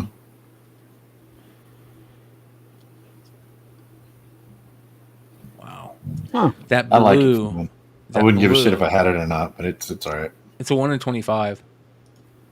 A little better. The 1 in 50 is the Miguel Mercado without the blue. Isn't that funny? They could have designed this better and left it You're as a so 1 in 50. Uh huh. I mean, this doesn't look terrible. This does. Right. That's how it goes. I'm always 50-50 on those things. Yeah. Like just take a piece off. You know, that one actually looks better. The ones that drive me crazy is when they take it off and there's just a blank space up there. I always feel like they should zoom in. This right here is gorgeous. We talked about this a few weeks ago. I love this cover. Jinx kicking an Alley Viper in the face and breaking off that little face piece. Mm-hmm. I mean, these two characters were such a big deal when G.I. Joe was out. The Alley Viper is like, I feel like when Alley Viper came out, the guys who grew up with the original Joes had kind of gotten a little bit older, and they looked at Alley Viper like, what is this fucking orange camouflage? Like, this is cheesy. And probably that's when they kind of started falling off of playing with G.I. Joes or collecting G.I. Joes.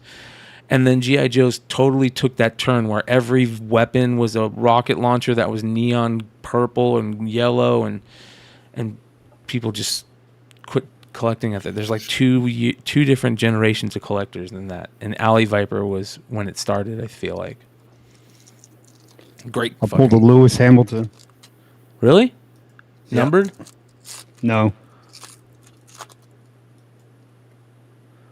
All right, Ghost Rider. This is, to me, the big books. The big book, right? I'm definitely going to read this. I'm not a fan. I'm going to say going into it, I'm not a fan of them changing Ghost Rider all the time. Like, I don't think you need to do that. Right. Me neither. And the person they picked, I'm not a fan of too. But I'm going to read it. I'm going to give it a chance because Ghost Rider's badass, and this is a perfect jumping on point. And like normal, the covers are fucking amazing. Look at this one. Could you imagine this in like a chromium, like high reflective, this being like metal, and then this color being foil? Yeah. Some spot foil with that white behind it. Uh-huh. Man, that's a 10. That I'm gonna put it in. We're gonna put it in for right now. I'm gonna add this to the list because I think it is that good. All right, let's see here. Yeah, right here, cover of the year. Let's add it to the list. Oh yeah, I bought some of those from Billy. Thanks, Billy. Okay, let's go. When do they ship? Do you know? No, I don't.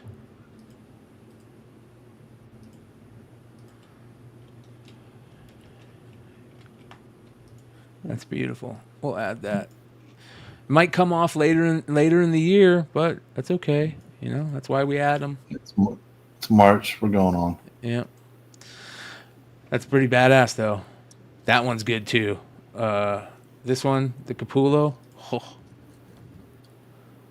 That's awesome. Yeah, the Capullo killed it. Absolutely. Isn't there a version of that? Yeah. That's the 1 in 100. This thing's going to be a monster, dude. Yeah. It's going to be a monster. What are they selling for already?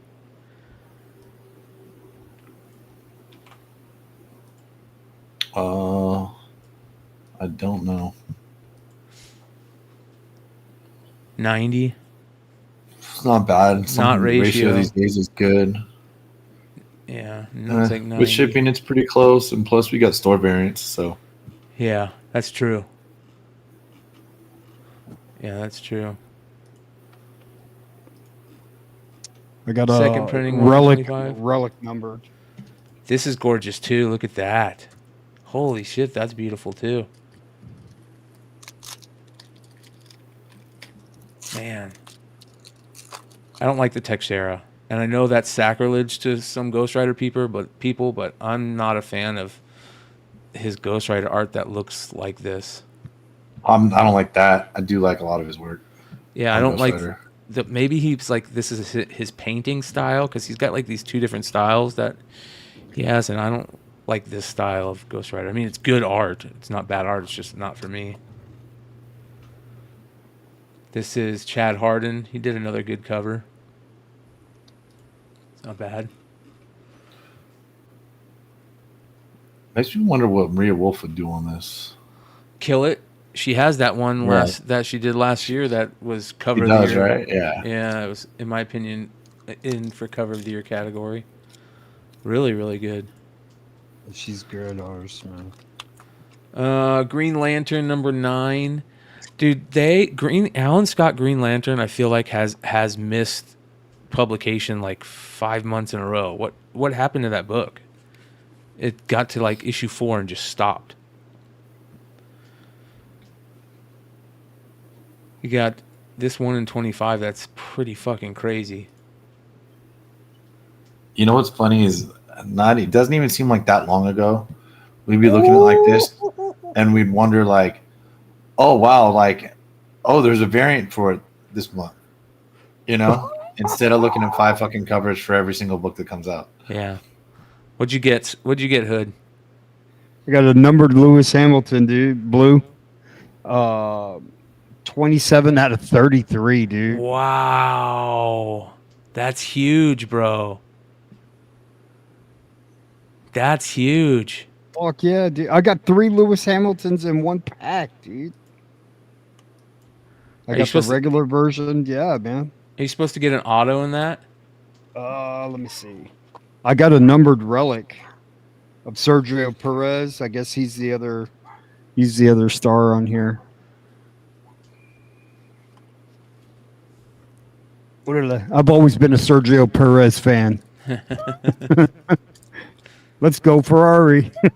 There's another Sorrentino cover.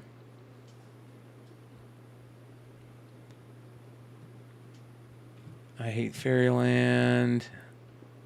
House of Slaughter already on 21. Jeez, time flies. The Immortal Thor #8. That's fucking gorgeous. I can't believe I just did that. Damn it. That's badass. Alex Ross is the top dog. There's nobody that's gonna take his crown. I don't think. I don't think there's anybody out there that's better than him. Every cover he does is good. He can make Fantastic Four covers be awesome. Here we go. Look at all this Lady Death stuff. Holy cow, man. What was that? What's that Toxic Commando? Right here. Oh. John Carpenter. Yeah. Okay. Thought it was going to be something cooler. Lady Death Imperial Requiem. Ton of great covers, like normal. Yeah. Look at this one, dude. Holy shit. Look at that. That's different for them. That's pretty not the vaginal part, but yeah, like cyber stuff. That's pretty cool. Atari game. The metal stuff. So there's a video game. The video game that I talked about in the now gone forever Modern Comic Mayhem episode is going to be started in a Kickstarter soon. So I'm going to do my best to get Bryan on to talk about that sometime on some show. But that dude's so busy, it's unreal. Look at this, dude. Look how awesome this is. That's pretty dope.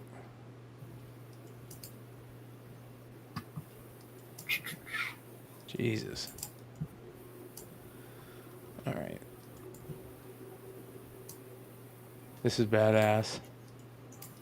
Design cover.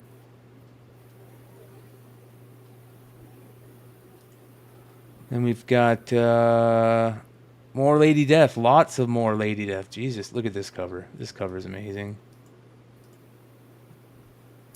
Marissa Pope.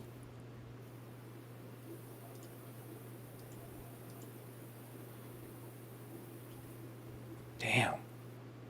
Here's the Debalfo. This is hollow foil. Look at that. That's fucking beautiful. That's gonna look amazing, hollow foil.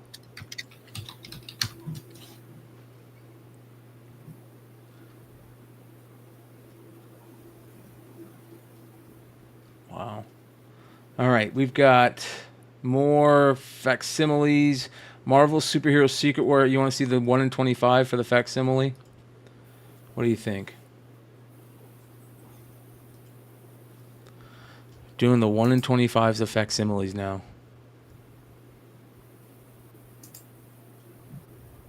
One in 25s of facsimiles. Okay. Yeah. Okay. For Secret Wars 3. That's fucking Cash horrible. grab. Yeah, it's cash grab. That's horrendous, yeah. Big time.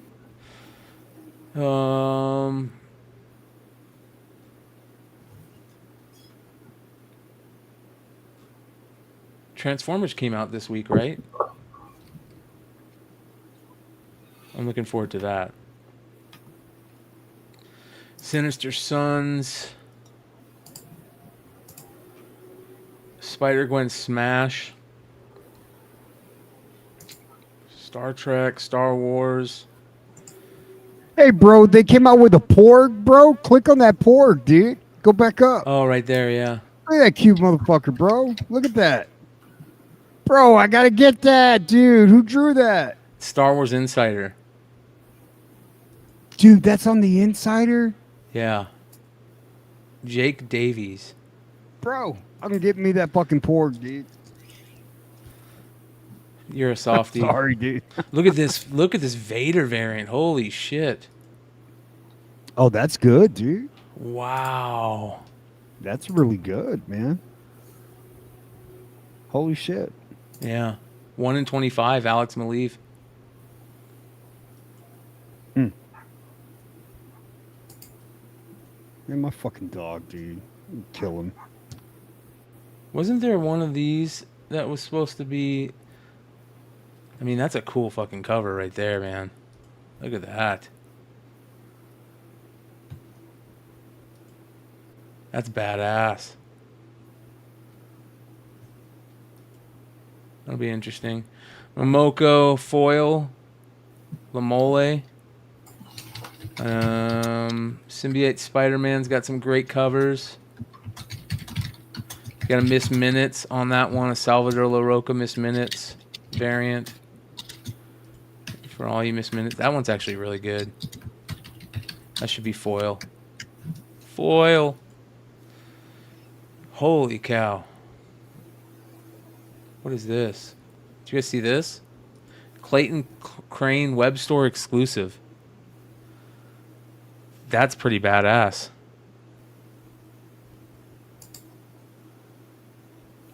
Ryan Johnson murdered my childhood, says RJ McCready. There's some really good covers for Turtle stuff. I don't like the black and white, but I like the regular covers. That's badass. And this one's really good. This one's really, really good.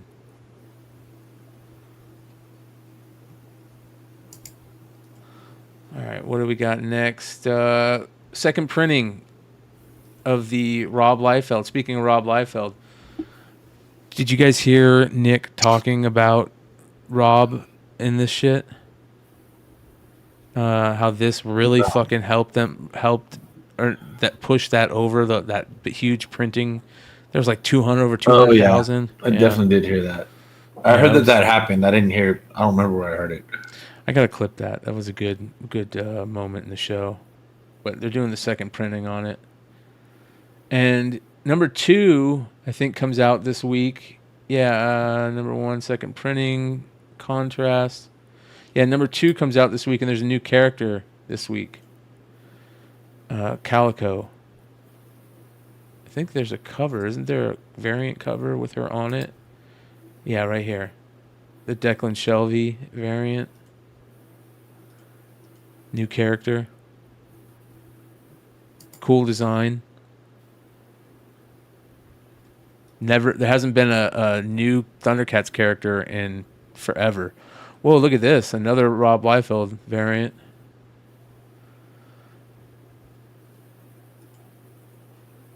Oh, here we go. There's a 1 in 10. This will be a smart cover to pick up. Right? That's a good one. All right. I think we're close to calling it. Outsiders number 5, Matina. There you go. Some 1 in 30s. Gotta love that. From a Blaze. How many people are buying 30 of those? Spider-Gwen Smash. That's a cool cover. I think we already went through all these. Yeah. So many Thundercats. Transformers. They're all decent, man. Bro. They're mostly decent. Look at I'm that. a Thundercats fan, so I don't mind, but I'll tell you what, I can't collect them. Oh, God, I might need that. Yes. This is the... I put this on... Sorry. I might need to go on the wall, dude. Yeah, this is amazing, bro.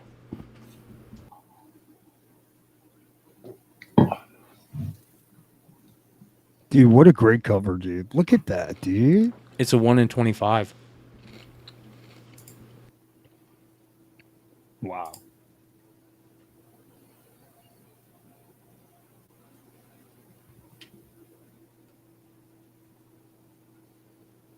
Let's see what it's selling for.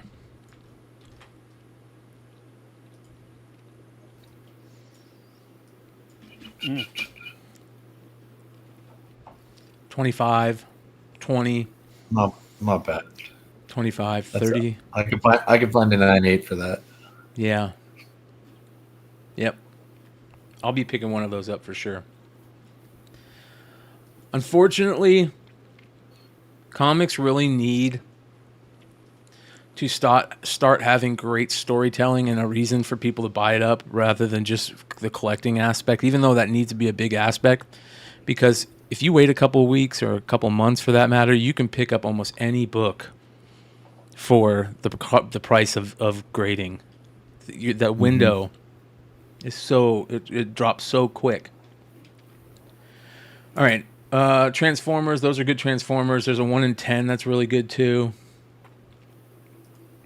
A 1 in 50. Here's the 1 in 50. That's okay. It's not that great. Damn, there's a lot of covers.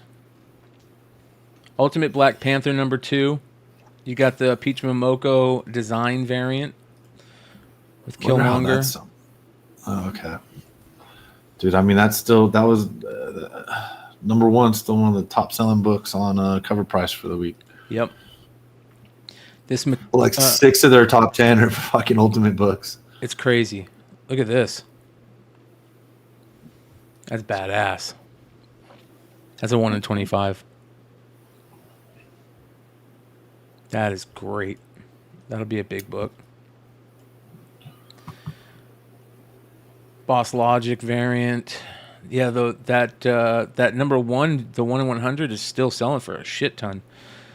Look, that's a crazy Vampirella variant.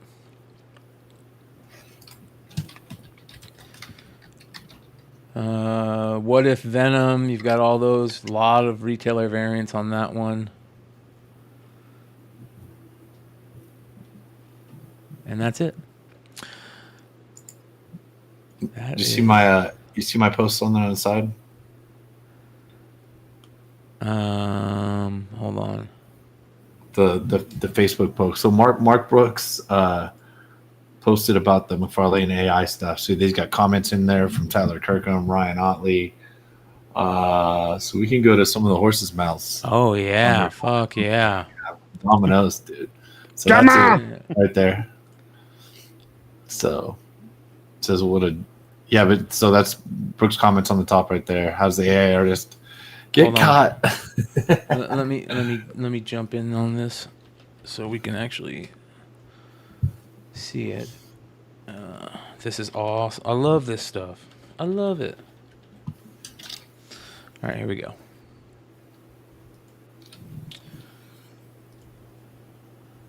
Yeah, dude. Okay. I love it. They're just going in. Wait, hold on. Where's that link? It's in the private chat. Yeah. It's in our chat here. Okay. Shout out Igor Volkov who noticed that, so had to go ahead and give it a goog. All right, and came up with it. So how does the AI artist who got caught using sorry you guys. This is crazy. How does the AI artist who got caught using AI to win the Spawn cover contest react when he finally gets called out? Exactly as you expect. What a douchebag. Here we go. This was the match that's going to start the fire. This dude's going to get ripped. He's either going to get ripped or he's going to show up. It could be both of these things. He's going to just get ripped by the community, or he's going to show up and he's going to turn into a lolcow, a YouTube lolcow. You watch. And be like Marco from fucking Renovision, a YouTube lolcow, and everybody's just going to laugh at him rather than, fucking listening to what he has to say. So we got that. So in the comments, you'll be able to Tyler start to see. Kirkham. There's Tyler Kirkham. Glad this is attention getting the deserved. attention. Hell yeah. There we go. Yeah. Mike Chrome. Mike Chrome's a badass. Why do they all have the same overly aggressive response? Yeah. Yep. Has Todd said anything? He's got to take a position on this really quick. He hasn't, is the answer. Ryan Otley, I think anyone who has an art contest again should learn from this and do it the old-fashioned way. Send in original art only, just like we used to do with Wizard magazines. Hell yeah. Fucking A. This is, of course, means no digital at all, which is a shame, but obviously AI artists won't follow the rules when it says no AI allowed. So sharpen them crayons. Dave Cummings. Yeah, dude. Hey, now that I remember, I've only entered a couple art contests in my life, and I worked for a fucking long time on my envelope to Wizard, man. Yeah. Now, I don't have any pictures of it. It was never published, but I promise you, in my mind, at 12, it was better than a bunch of the ones I saw in there. There's Fabian. It's the conservative application of hashtags that I find most rewarding. That's what they keep saying. I don't completely get that part. He's saying he used a ton of hashtags is what he's meaning. Oh, okay. Yeah. No, we had there's somebody else saying, it's MAGA talk and shit like that. I'm like, I don't see the politics of this. Skills to pay the bills. Tony Parker. Wow, this is crazy. Yeah, okay. So it took Mark Brooks. Come on, one of the big dogs, Yep. Yeah, for sure.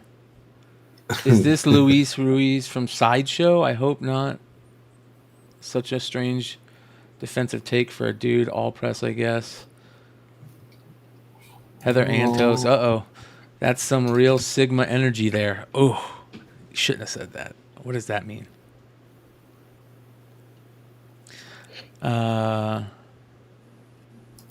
Riley Brown, since his piece was made by AI, it's uncopyrightable, so Todd can use it as a cover, or anyone else in the world can use it as a cover.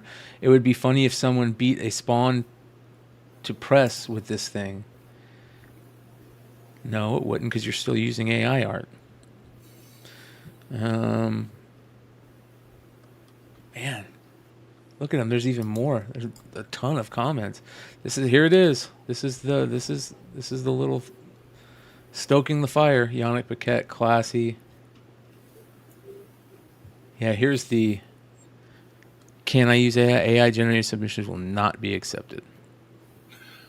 That's what I said about they didn't do their due diligence one way or another. That's at least you gotta, whether or not you're gonna accept that, you gotta stick to your rules. Yeah, for sure. Yeah, it's kind of shitty, man. Thanks, Mark. Yeah, it's gonna get worse. Doing Lord's work here. Yeah, I wonder if anybody for us fucking nerds, right? Yeah, I wonder if anybody else has talked about it on here. We're on a mission from God. Did you were talking about Billy? I randomly stop on Billy's post. All I know is Redhood like. See, what are the chances? I love it. I love it. Dude, Billy's playing 5D chess. You know what I mean? Like, what are the chances that I'm going to go in here and I'm just going to scroll down with not knowing and randomly stop on? I had no idea that was in there, dude. That's badass. Thank you, Billy. Oh, I like that one. That was pretty fucking good, dude. Oh, man. Did you see that picture he sent me? No. So he drew a stick figure. I think he sent it to you on IG.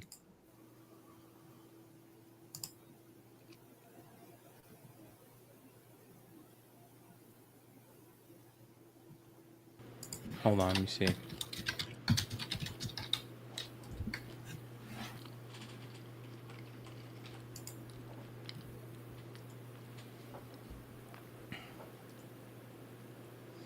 The Spawn Thank You is selling a bunch now, too. Mark Brooks' newest comments. Hold on. Let me see if they're in there. I'll read them if I can find them. Yeah. Red Hood original art. Mama. I thought that was a cat drawing at first. Nope, those are boobs. Big boobs. Dude, Facebook's the fucking worst. I've no like. And this is the one old people use? Like, seriously, man. Facebook's the hardest one to learn. Yeah, dude, it's rough. Fuck. All right, I got some. Once you see something on there, good luck ever fucking finding it again on the same page that you look for it for. So one of the things that happened that we haven't really talked about, but Sean, you said that Thorough did a good job kind of breaking it down. The whole CGC video that came out, right? There's that dude that they did a how-to or something. Some bullshit. Yeah. Well, here's the deal. So yeah, they did the insider look on that, and the problem is right here. The problem is that it's cool. Yeah, I don't know if you just click. I don't know if I linked at a particular time on purpose or not. I didn't. But yeah, so he's gonna show how to do it. But the thing is, he's showing how it opens from like from the case, which is cool. And this guy's graded a million books, right? This guy, he's got some integrity. I know people that know the guy. He's to the best of my knowledge, new as far as a face goes. To know who he is. Sean Caffrey is a great grader over there. And so this is one particular way on one particular set of books. And the problem is this applies to like so few of us. So what he's trying to do is explain how you get 9 9s and 10s is really what he's trying to do. Yeah. Not how you grade it. This isn't applicable to what most of us are going to do, but it's a good. And so he's going through them. These are cardstock. These are not going to get as jammed up as the others. Like, I completely understand how he does this, and I'm going to be quite honest with you. I do the same. I do this exact same thing myself because I do grading for dealers that they give me not a case, but sometimes I might get 30 or 50 books, and I'll take this approach myself. Okay, now obviously I'm not the one assigning a grade. I'm the one. I'm going to choose 10 copies out of 30 to send in. I'm going to 10 or 5 out of 50, or just throw out the bad ones. So I do something similar to this. Okay, on the card stocks, people are going to say, "Oh, there's always going to be oil." There's people are going to stick to your guns that you need to use gloves no matter what. What I have used with these, I can't feel those covers on the card stocks. I'm not sure. I don't have sweaty hands. I'm confident. If I open those if those open and I dried my hands thoroughly in my house that I keep cold as shit, I could be able to do these particular books. These cardstock style books are something that I could do. Would I do that with all your books? No, of course not. I wear gloves 90% of the time. Okay. And they've always said that they don't do gloves. I remember Hood they had like an Action 1, and Hood had like a spoof video of him flipping through his comics like CGC and throwing around the fucking room. Okay. With the peanut butter and jelly sandwich, bro. Yeah, exactly. Yeah. So this is I was at a show one time and I actually don't know who the two people were. I think one of them was from CGC at this little California bronze and golden show, silver, all that obviously. That's been going on for years and years and years. And I watched these guys sit down with the Batman 1. Okay. I was gonna ask. I didn't like hold the Batman 1. I didn't but I'm sitting there watching. Dude, there's a fucking 7-Eleven tanker of Coke sitting 3 feet away, and it's sitting raw on the table. You know? So see, we're dissecting something that is like an overall analysis, like when he's sitting here trying to show you, right? And he's trying to show you little things. Like, so when they come up with the final numbers, they go through 400 books, and I think they get 77 9/9s and 10 10s. Okay. Now, can I see that out of this box? Yeah. They're also making up for a little bit, in my opinion. I always said that there should be more 9/9s and 10s. Okay. Because I said it doesn't. I said, well, what are you doing with these books? Are they going from 10 and they're going down? Or are they going from 9.8 and going down, or 9.8 and going up? Because you go for a 9.8 pre-screen, you're an average Joe, it's whatever. So, and the rest of us, we're going to send, when we send $25 for 25 books for pre-screen, we're probably sending 25 different books, at least 20 different books with maybe a couple in there twice. I personally, I feel like they compare books against each other if they're the same books. And I like to put, if I have two, especially like if they're copper or something like that, bronze, or just 90s, early 2000s. I don't like to put two books up against each other. I would be fine with these cardstock books, putting right next to each other, putting them out like that. No big deal. Let them check those out, because I have no problem that those are 9.8s all day. So when I go through stuff, I do something similar. I've never had 400 books. I think there's 150 in this case that's in front of them. And does this guy know what he's doing? Yeah, like he knows what he's doing. So they're gonna leave out little things. Are they going through every page in these books? No, they're not going through every page in these books. They're case fresh. They're it's for a dealer price. It's $18.75 for a modern book graded. This is about, and I know this is about what I'd expect from this case. The problem is they're pulling back the curtain, in my opinion, in the wrong scenario to where we're going to be able to throw darts. If he took my submission of my own or a client, somebody's 25 books that are all different, they're not going to pull them all out of the bags and then fucking stack them on top of each other and look at the corners against each other. There's no possible way they do that. They have to send to an individual grader. So he's showing what they would do, and people are saying, oh, that's why the influencers are getting 9.9s. Yeah, it's true, but the influencers are also sending 100 books. So 100 brand new cardstock books or foil books, they're going to get more 9.9s. Is it going to look like they're playing favorites? Absolutely, because you might only get one of those books. You think it looks like a 9.9, and they're just comparing it to itself, and you don't know who's grading it, and you can get a 9.8. Like the middle book right there, they showed to my naked eye. That one wasn't as jammed as the top or the bottom, right? I think this guy knows what he's doing. I understand the criticism to this person. I know people that know this person, and this person has a lot of integrity, which is why being promoted to this position has been grading for years on top of years. So I completely I get this. And I'll be honest. I've been getting 9.9s and 10s more often, but on retailer books. But they've all been foil, chromium, cardstock, metal, not one regular ass Marvel, not one DC. Although these DC, I could see them happening definitely more on these high gloss cardstock DC books that they have. If you clean them up right, put them in there. Because if I'm sending a book off, it's like that. Like when they get a book that they send to you, they slice it's probably a letter opener. They slice the top of those books open. The reason I know they slice the top of those books open because they send them back in the same bag and board when they don't pass pre-screen, and you get that book back. And I could open a box that I haven't right now and show you what some things that didn't pass. That we slice they slice the top open. So I know that they look at them differently.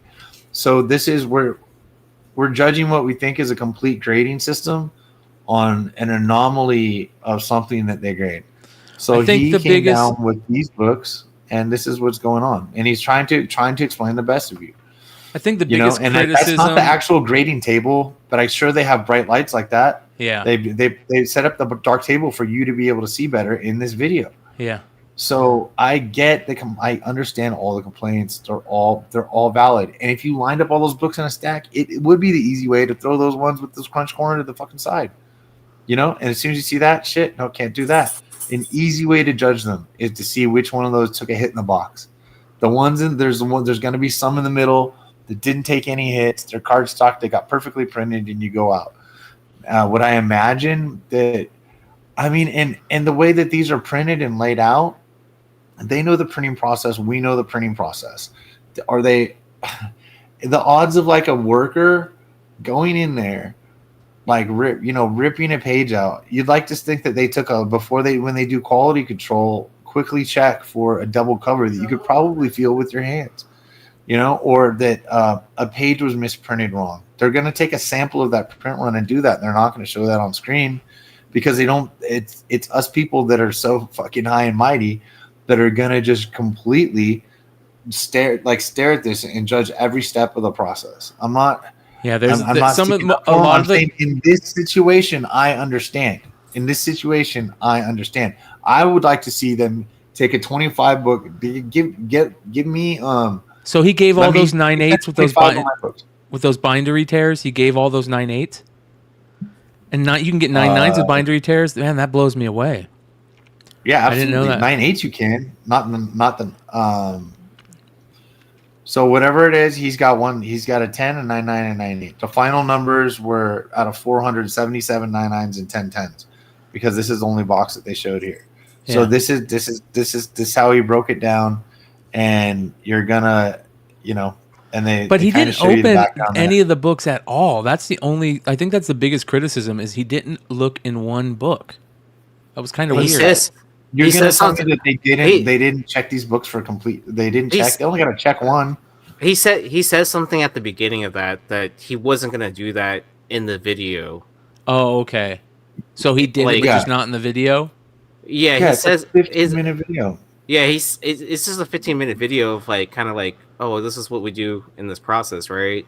Like he says it. I don't remember the exact phrasing or time, but I'm pretty sure he mentions that because I didn't watch the whole video.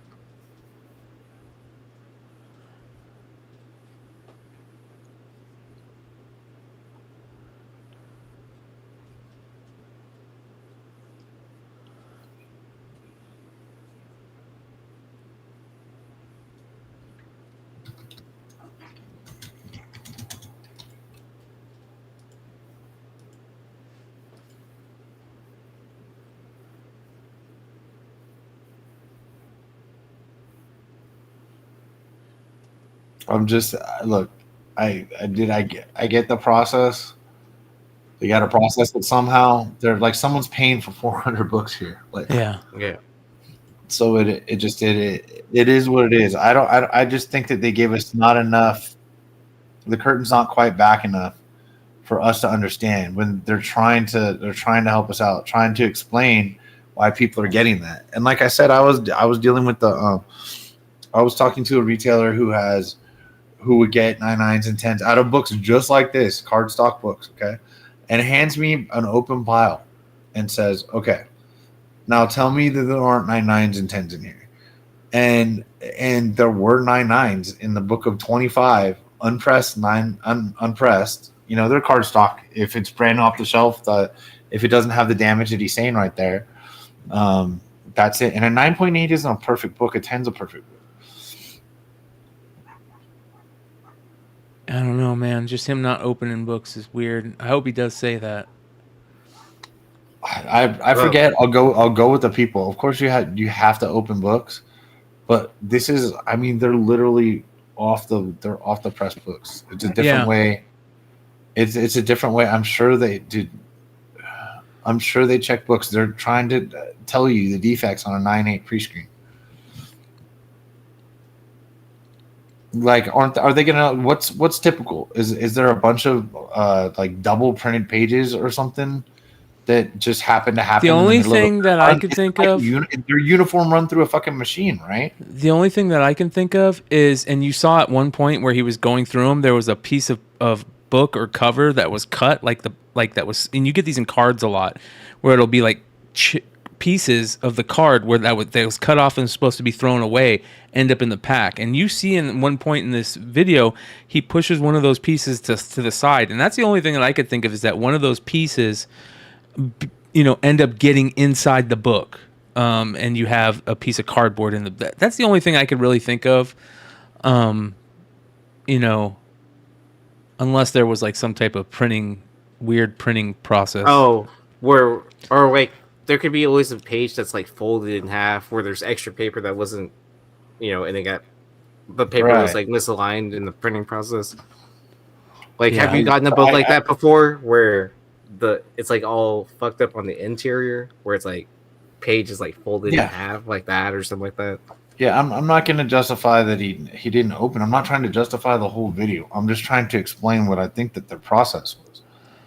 They've got an honest guy trying to check these things out and trying to put together a succinct 12-minute video to pull the curtain back. That's all. Yep. Yeah, this is definitely a complete different process that he would do on a regular, Yeah, this wouldn't be on our books that are like they hand you 25. I don't know, whatever they hand you. The generations. Process. Yeah, you gotta assume that each order is biosimilar. In my opinion, I do think each order of 25, as long as they're similar books in that 25, like you can have books from 76 and 24, 1976, 2024 in the same pile, then you would. I do feel that those orders might take longer, because I do think they do have different sets of eyes, look at stuff that is older rather than brand new. But like, if I do, because of the grading that I get, because you're going to get a good batch or a bad batch is pretty much how it's going to fucking go. Okay. Like, you're going to get like, what the fuck you get when it gets hammered. It's the same guy that hammered it. They don't judge. You don't just hand it. And they got to keep your books in order to a degree, just for, quality control, to keep your shit in rows so that it all gets shipped together. They got to kind of keep your books together. You know what I mean? Yeah. So I don't know. I'm with it. I'm just saying, yeah. And people don't like him like pushing the books down on the desk like that. I'm not going to be like, oh, hey, that's perfect. I'm not saying anybody is wrong with their interpretation of that. I'm just telling you that I have a different interpretation on books that are just like that are cardstock, that are much less easily damaged. Yeah, I know what you're saying. They know how to handle books that are brand new with the cardstock covers, or the chromium, or the metal foil. Those covers a lot of those covers have been coming out as 9/8 for a long time now. So I don't have a problem with him getting a lot of high grades. And I'm going to be honest, just from seeing all the shit that comes across and comes out, and doing a lot of submissions for retailers myself, dude, the book quality is not what it was 2 years ago. There is so much cardstock, so much gloss, so much foil, so much chromium foil or whatever. Just what we get is so varied and so different, man. I used to just get Marvel, dude. It was literally Marvel, DC, and Image with the occasional hot indie.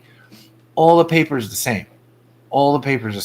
Like, we've got two pressers on here, right? I'll be honest. For modern books now, we're on our toes. I could open up a Marvel machine and go through your shit pretty similarly, all the same settings, all the same whatever you want to say, same amount of whatever you need to do. No problem. I know how to fix that. This stuff is trickier. It's hard if there's damage. And like I said, these company, whoever submitted 400 of these friggin' books, they easily, they don't care if 60 of them don't pass pre-screen. They pay their 60 times $9 minus 25% on the dealer account, whatever the hell it is, right?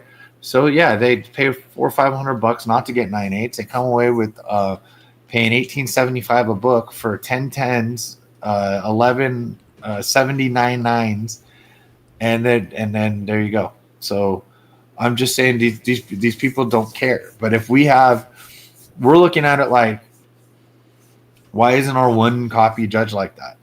And I'll just say that in the last 6 months, my one copies, when I have very, very, very varied, I rarely have more than like 2 of the same book in a submission. Part of that's on purpose because it's so varied from all the different companies.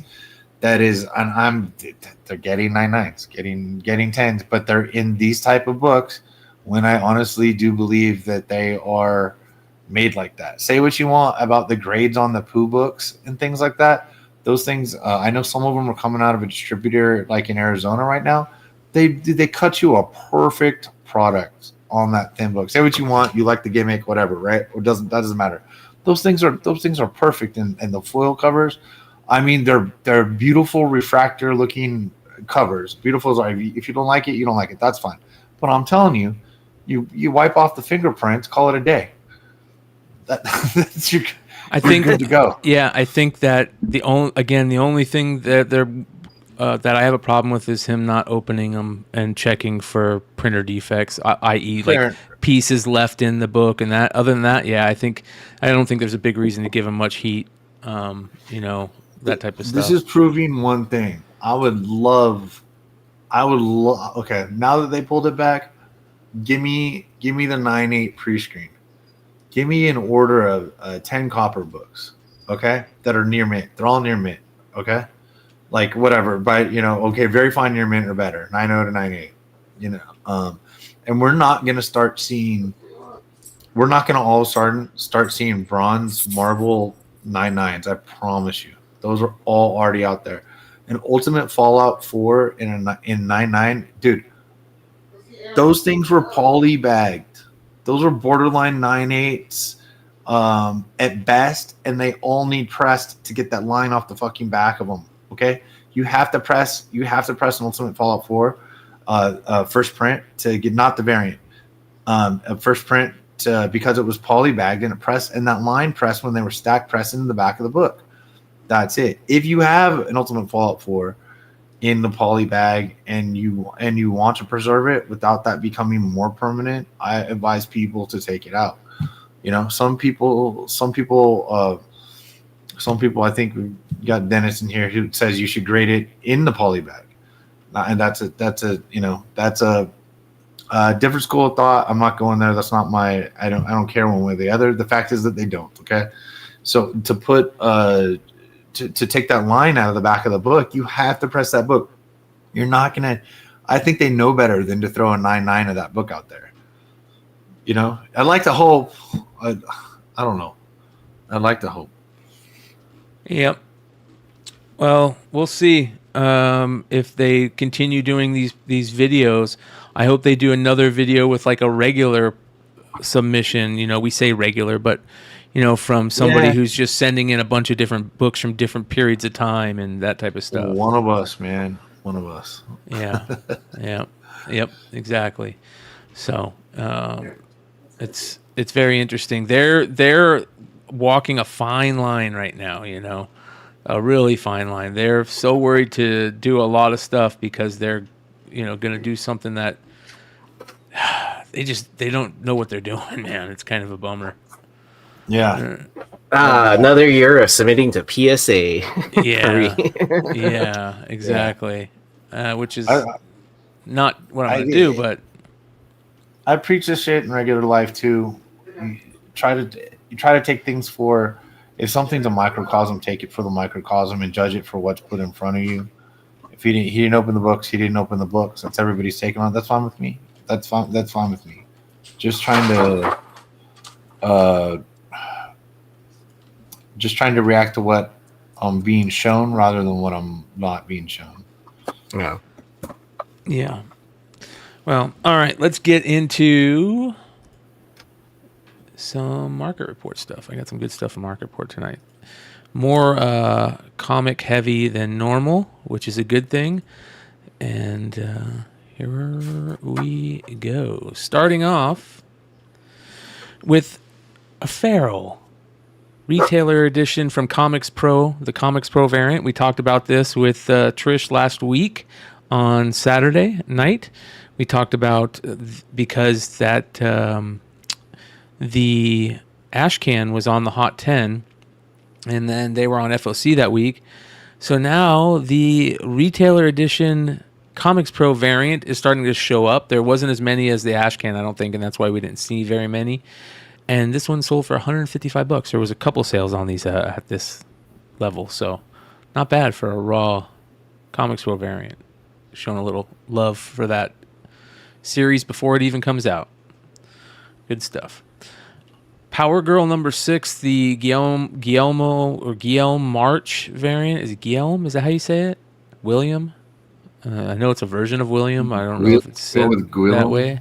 Yeah, William. March, 1 in 10. There was a graded copy of this that sold for like $170. That was like a 9.4 or 9.6, and I think that when that sold, that somebody went, "Oh, I like that book," and just bought this one because this is one you don't see sell very often. It's like weird. I'm gonna grade it now. Yeah. Butt cheeks, exactly. RG McCready says 2 words: butt cheeks. Yep.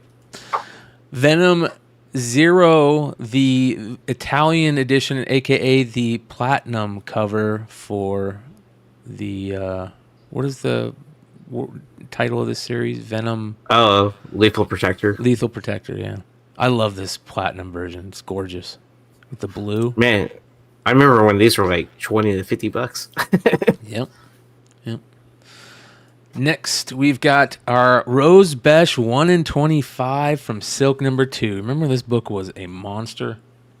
Yep. How about a 9.8 signature series for $120? Ooh, not an easy sig either. No. Well, she is doing a signing at CGC. Because that's Besh, right? Yep. Yeah. That's interesting, man. Again, everything is, you give it some time and you'll be able to catch it for cheap. You know, it's I hate to say that there's like a 2-week window on new books that where their heat is hot enough that you can sell them raw, and then at the very end of that 2-week window you might jump onto that 9.8 couple days, but 3 weeks max with that graded version of it, and you after that you're selling books at a loss, in my opinion. Here's a non-canon version of Spider-Man, the great non-canon stuff, Ombre Araña, Sorprendente Ombre Araña, the Jose Luis Duran stuff.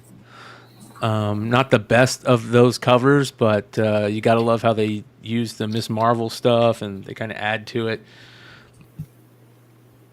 $172 raw for a rough copy, but the Duran is worthy of those sales. This blew me away. Marvel Team Up number 14 raw for $132.50. Oh wow. Yeah. Dude, okay. I gotta get that from my friend's kid. What, the Invincible one? Yeah, because I went from getting him Spider-Man to getting him like the Invincible. I gave him like a facsimile 9.8 at number 1, and all 3 compendiums, like hardcover nice ones, you know what I mean? But so the Parker and Invincible are his 2 heroes, so that's cool. He doesn't know about that, and also like it costs a lot. Yeah, a lot. So, yeah, he's got to be really good. I'm glad he doesn't know it exists. Well, I'll make his dad pay. Amazing Spider-Man 62 9.8 CGC 9.8 sold for $2,383. That's a tough book in 9.8, huh? Fuck yeah, dude. Odd Times, that seems cheap, dude. Yeah. That cream, it's like the off-white color cover, you know what I mean? Yep. Star Wars books. Man, let me tell you something, you guys. Viewers out there, I used to love Star Wars book spec. It was the hottest spec in the game, bar none. But guess what, you guys? Times are tough. And Star Wars spec went from being the hottest spec into the game to the biggest dives in the game. You can get basically every super hot Star Wars spec book for like a third of the price. Yeah. It's crazy. First Darth Bane for $160 in a 9.8. Almost back to like 2015 pricing on Star Wars books. Oh, like, dude. Yes, I mean, you're close. But you're close. Closer than the hype. Yeah, I mean, but to be fair, there was a lot of price corrections on books that were traditionally underpriced, like Star Wars 1, you know, the original run. I'll just say the original run of Star Wars. Star Wars. I mean, it helped that part, but then like some of the obscure stuff was like hitting all-time highs. And yeah, it was interesting to see that. This Famous Funnies number 4 is awesome to me. 1934. Look at you could tell the time because of the football uniforms without the helmets and old school football uniforms. It is Joe Palooka, Buck Rogers, Al Cap, and Ham Fisher, 1934 Famous Funnies number 4, $1,100 for this one. And that raw, very good plus condition. That's a cool book. Dude, I was sitting at a BJ's next to this guy. There were some NFL replays, and it was like 70s game or something like that. I said something. I was like, no, that was like the 70s. And he goes, didn't they wear leather helmets in the 70s? And I said, fuck you. I was born in the 70s, dude. Dude, about done with that conversation. Yeah. And he meant it. That's the worst part. I was about to say it sarcastically, but you probably would have known I was being sarcastic. There's a lot of stupid people out there. Jeez, man. A lot of stupid people. All right. This Cave Woman number 1, there was a couple sales. There was a raw sale and a 9. These are a couple low grade sales that were cool books to me. But the Cave Woman number 1, there was a bunch of sales for some reason this week of a couple raw copies, and then this 9.4. Great cover. Killer cover with the T-Rex and the like coral snake band, the coloring on that snake, and just a awesome killer cover. This 9.4 sold for $305. Please tell me that Bud Root is the new Dave Stevens, dude. I'm about to get my Bud Root on, all right? Yeah. I got some old school Bud Root stuff. Yeah, I'll stack up some Bud Roots, dude. You get a lot of them cheap as shit right now. All right, Ghost Rider, another 9.4. The Felipe Smith variant. Just gorgeous. One of the most beautiful covers when you're looking at it up close. It's so good. And he wrote this too, so it makes it even cooler. $405 for a 9.4. And then one of my all-time favorite books, or all-time favorite covers, Secrets of Haunted House number 5, the awesome jack-o'-lantern cover. This is a 9.0, sold for $355. So low grade, high sales for some low grade books. I say low grade, but they're in, near mint. All right. Batman number 500. It's the second print. Now, I don't know if there's a second print without the logo variant, because those logo variants were during the time of the DCU variants, and they stopped doing the DCU variants and they started doing these weird logo variants, and that's what I call a logo variant. They did that with a bunch of books and a bunch of characters where they, instead of putting the DCU there or the barcode, it's a logo. And this is the logo variant of Batman 500 as a second print. It's got the Roman numerals 2 under the number 500. Now, I don't know if there's a second print that doesn't have the logo variant, and that would be very interesting to me, but a 9.8 of this sold for almost $300, $275. So there were some of the, like in the 90s, I got the Little Compass logo books. The only one that like really popped off was the the cameo of Shark. Was it Shark Man? Is that his name or Shark?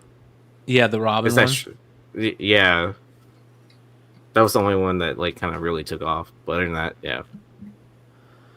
A Dragon Ball. We're gonna see Dragon Ball sales, but this was a nice high sale for number 1, the Dragon Ball comic number 1, the 9.8, the Viz Media ones sold for over $1,000 in 9.8. So obviously, there's only 5 of those Bat 500s. Just FYI, 9.8. Wow, probably interesting. Pretty good buy then, I think. Yep. And then a Walking Dead, the Hyundai edition. Pretty cool book, a 9.8 with the special SWAU, which I don't know what that means. SWAU star. I don't know what that means. Do you guys know what that means? That might be from the dealer. Okay. Oh no, it's not because the shit's on the left. Never mind. Yeah. I don't know what the fuck that means either. Yeah. So it sold for $473, almost $500. Because you got to sway. I don't know, but that seems like for one of the rarest books and in a 9.8, they were like destroyed. That seems like the deal of the century today. I don't know what's going to beat that. Was this the one where you had to purchase a car? Yeah.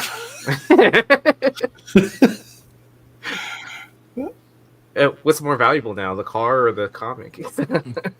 I don't. The car for sure. The car. Yeah. The Walking Dead car. But that would be, how cool would that be? Oh, to have like Dead Hyundai. Yeah. Oh, and then you could do the vinyl wraps now with all like, blood splatter across the car or something. Yeah, man. Get on a dating site, man. Just a picture of your Walking Dead Hyundai. SWAU is authentication, is autograph authentication. That's weird for a CGC book. I don't know. It's not Yellow Label. Yeah, that's weird. Is the case signed? No. Yeah. All right, next we've got a Mark Jewelers New Mutants 98 CGC 9.0. Look at that price. Ooh. $750. I feel like if the Mark Jewelers shit didn't happen, that would be twice that, 3 times that maybe. Right? I mean, ask Sean. He sold his copy, right? Yeah. Oh, which one? The Mark Jewelers. MJ. I mean, I don't think that's super low for a 9. That might be average. It seems a little low, but for what's going on right now, I don't feel like it's low. So I don't know. 9.8 costs a lot more. What is your eBay, Tony? Oh, I have it saved. I'll put it in the link. Or I'll put it in the private chat. Give me a second.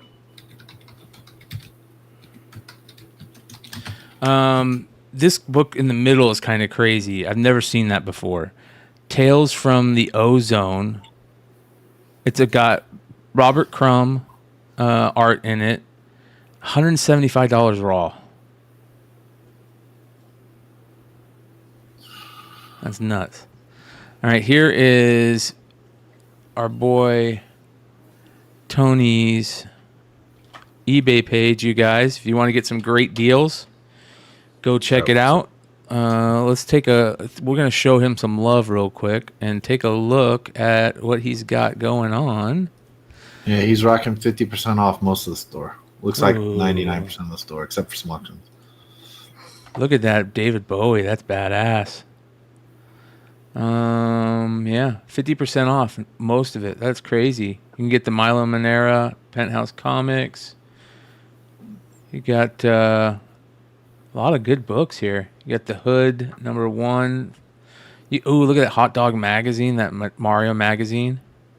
That's cool. Is that the one I pressed? I think I pressed that one. Yeah. Yeah. First Jim Cartel. I think our hands are all over this, dude. Oh yeah, me, Sean. I almost bought that from him, the Gem and the Holograms. Yeah, that's a good book. I like this book right here. I have Marvel 2 raw must-have. copies. That's the only reason why I didn't buy it. Hey Sean, this makes us practically related, bro.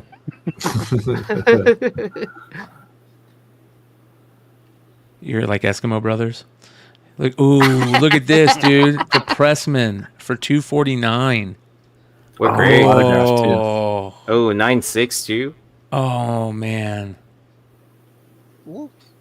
This is a really good book too. The X23 number 16 and 98. I've never figured out how he finds all this stuff. Right? I didn't specifically ask, but like whenever I see what his stuff is, I'm like, God damn, you do good at this. The Zerdy Blast Off Girls 98. Kanto number 1, third print. There's the Usagi David Mack. Barbie final issue newsstand. Jesus. Oh, this is one of my all-time favorite books, man. It's the Italian, though. Honey Badger. Yeah. Italian Honey Badger. Ooh, look at this, you guys. Animation Magazine number 1, a 9.4. It's the first appearance of The Simpsons in anything. He's got it for $22,000. He originally had it for $44,000, but you can get it now for $22,000, and I suggest you do that. That's a big deal. Ooh, look at that. Giggles Pinup Magazine, 7.5. This right here is amazing. Yeah, Check where are you this going to find out. that death? You can't even get one. Yep. Death Time of Your Life, Advanced Preview Edition signed. Wow. I remember when he found that. He was so excited. Oh, look at this. First Mario, Electronic Games Magazine 7.0, newsstand, Pop 1. Wow, man. He's got some big stuff here.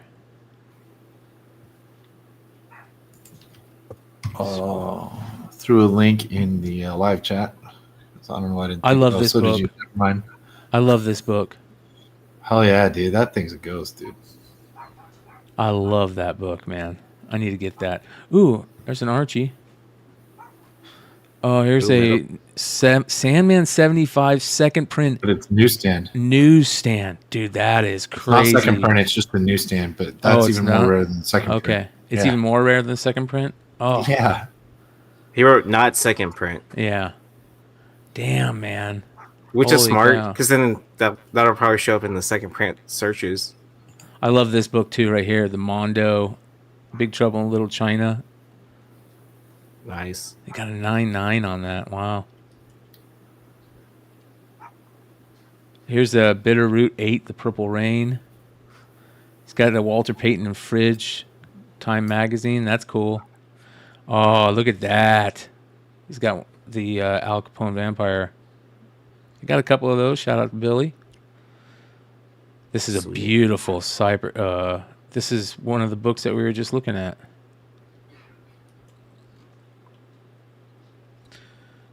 Damn, dude. He's got a lot of killer stuff. Dragonlance number 1, newsstand 9.8.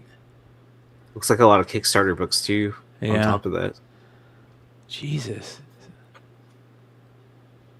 Tokyo Ghost number 1. Let's see here. He's got so many good stuff that I don't want to stop looking. You know what I mean? are you half shopping too? Yes. Is that what you're doing right now? Yes.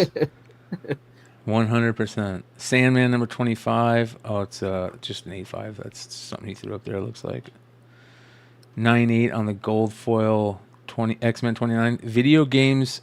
Sonic the Hedgehog release month magazine. Video games and computer entertainment. That's pretty cool. This is a great book. The Batman Chronicles with the red DC Universe variant. Ooh, nice. It seems like a good price too. This was always a cool book too. Oh, Tron variant. Yeah, this is a. Remember this book? I always loved that book. Yep. Night of the Cadillacs. I remember that. This is a great book. I'm surprised this doesn't get more than it does. Oh wow. Yeah, because that's like a 1 in 50 on top of that. Yeah, look at this. Sneakers Magazine, Sneaker Freaker Magazine number 1, highest graded. That's a big book right there. Yeah. This is a great San Diego variant cover, X23. Mm-hmm. Number With 1 in the- San Diego. Yeah, With the retro trade. Yeah, it's dope. Barbie, 1965. Damn, dude. All right, this is the last page, I promise. How many pages are left? Look at this. This is such a gorgeous. Rose is this Besh. the This is Besh? the best Rose Besh cover she's ever done. Oh, it's the metal variant too. Mm-hmm. Nintendo Power. What is that? David Bowie. All right, you guys can go check it out. We dropped the link in the chat. Let's go back to the market report. All right, this is a cool book. Marvel Age 19. I've always loved this book. It's like where they're talking about Star, their little pub, their like little imprint Star, and it's got early black costume on there, which supposedly predates Secret Wars number 8. But look how good that looks with the Spider-Man label. Custom label. Yeah, and a 9.8. That's beautiful. Yeah. That's good shit. All right, check this out. Remember when this book was ridiculous on the secondary market? This Boys number 1, the Starlight edition. Mm-hmm. They're both signed by Aaron Moriarty, and they sold less than $300. A 10 sold for $255 signed, and another 9.8 sold for. That is so nuts to me. I mean, how much did she sign though? Like, because I know that Ace had, a signing thing with like a bunch of the characters from the boys. Wow. And speaking of custom labels, let's go ahead and throw this in here because we were talking about this. SWAU. Exclusive CGC SWAU labels.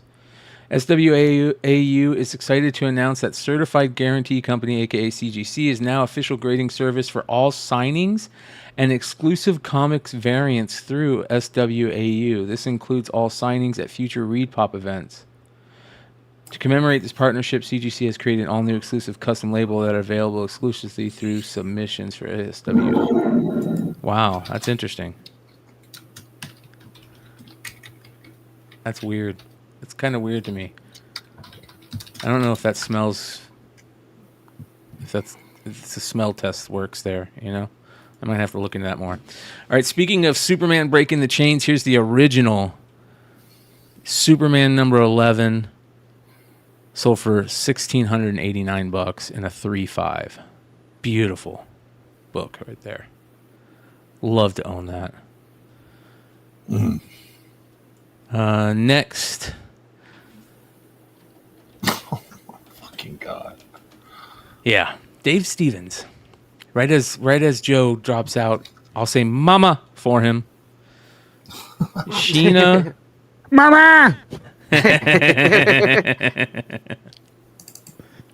Fucking asshole. I like how he jumped. I like how he came back just for No, that. man, because I gotta go, but I saw that and I go, holy shit. Look at that, dude. Also, wait, can you show that Lewis Hamilton again? Or can you send me a picture? I saw it on the pod. Like I was listening that you pulled that out of 30. Is that right? Blue? Out of 27 out of 99. Oh, 27 out of 99. Yeah. That's still badass. Yeah, dude, man. that's huge. I was looking for it. It's like $30 or whatever. It's really not that. Well, that pays for your box. No, I'll tell you what pays for my box is a fucking relic out of 50 of Sergio Perez. I heard that. Well, is he the one that's still on Ferrari, or is it someone else that left? Well, Lewis Hamilton's going to Ferrari, right? I know. Yes, but that's the whole thing, that he's teaming up with whoever their lead driver is to overtake Probably Red him. Bull. I think it's I can't remember. Or is it Charles Leclerc or whatever? I pulled out 10 numbered cards out of the Formula One, but no auto. Really? Because I thought you had a hobby box. I thought there was. I do. There's no auto, but I pulled 10 numbered cards. Well, maybe it's like one of those. No, things that where- was out of the soccer. Yeah. Yeah. You just got to And the Formula One, I didn't get an auto either, man. Yeah, you got to call Tops. Was it? It should say on the box if you get an auto or not. Yeah, it didn't say auto. It said go fuck yourself on the box. How many packs did it have in there? It had 20. 20, Yeah, right? 20. It's the same one as you have. I have a Hobby Light box. Woo! Excuse me. No, but I paid a lot more than what you paid for your hobby box. Yeah, I paid what $30. Dude, that's like a $300 box. Yeah. But All I'm right, going to go back to lids and get a couple of more boxes. Smart. Nice. Sheena 3D lots. You got All the right, 9.8. I got to go, guys. Later, Hood. You get the 9.8 right. sold for $535, and then you got a lot of 3 raw copies that sold for $510. Wow. Yeah. Come on, man. How about this? Chevelle Noir, a 9.8 sold for $580, and there was a good comment from Reef the Sea that said, I'd be really careful buying the Chevelle Noir #1s. There's been a warehouse find of that book. So there you go. Be on the lookout. Do some digging around and see how big that warehouse find was. Igor said, man, I'm on a Dave Stevens trip. I can't stop buying his books. I'm getting 2 to 5 books a week now. Hell yeah. Hell yeah. Dang. It's always fun when you find something that you like. Yep. Can't Hell hide yeah. money. Yep. Like, Igor can't hide money. Spawn 235, the 1 in 25 McFarlane sketch variant, a book that people don't talk about a lot. Cool book. Sold for $177.50 raw. And then there was a lot of Transformer sales that were just weird Transformer sales that I don't know a lot about. This was weird to me. Transformers Lost Light trade paperback. It's a library copy, and it's still sold for $122. Wow. Yeah. Yeah, there's a fucking libraries tag on the front of it. That kind of gives a character, though. And then Ultimate bit. Fallout #3, the Drajevic 1 in 25, sold for $128.50. But there's a preview of Miles in the last page. Exactly. Yeah. A Wolverine Origins #10, the 3rd Claw variant raw, sold for $255. Nice. Yeah. I bought a 9.6 for that price. You still have it? Yeah, I got it signed by Casado at Baltimore. The Oh, year yeah, that I we met remember up. that. Yeah. Yep. It came back at 9.6 after Okay. a press, and I was like, kind of like, at least it tried. Yeah. This book is crazy. This was on the Almost 10 or the Hot 10 a few weeks ago. Captain Marvel #4, the 1 in 25, Carmen Canero. Beautiful Such a good cover. Yeah. Yeah. Super low print, I imagine. Not a ton of people bought that into that book. 227 raw. Wow. Nobody doing store variants for Captain Marvel. Yeah. And then Especially for issue 4. there was a ton of classic Popeye variants. At least 2 of these sales in the last week for the zombie raw, $306. They're hovering around 300. Got my new 9.8 sitting right next to me Nice. for my 6-year-old copy that I decided to grade. Fucking A. And then this one's crazy. I need chat to figure out why this one sold. Does it have like a first in it that we don't know about, like a letter cover art from some artist that was a kid that sent into this? Wizard #3 sold for $227 raw on 18 Because bits. it's because it's newsstand, dude. I'm just joking. I feel like those were everywhere at the time, but I could be wrong.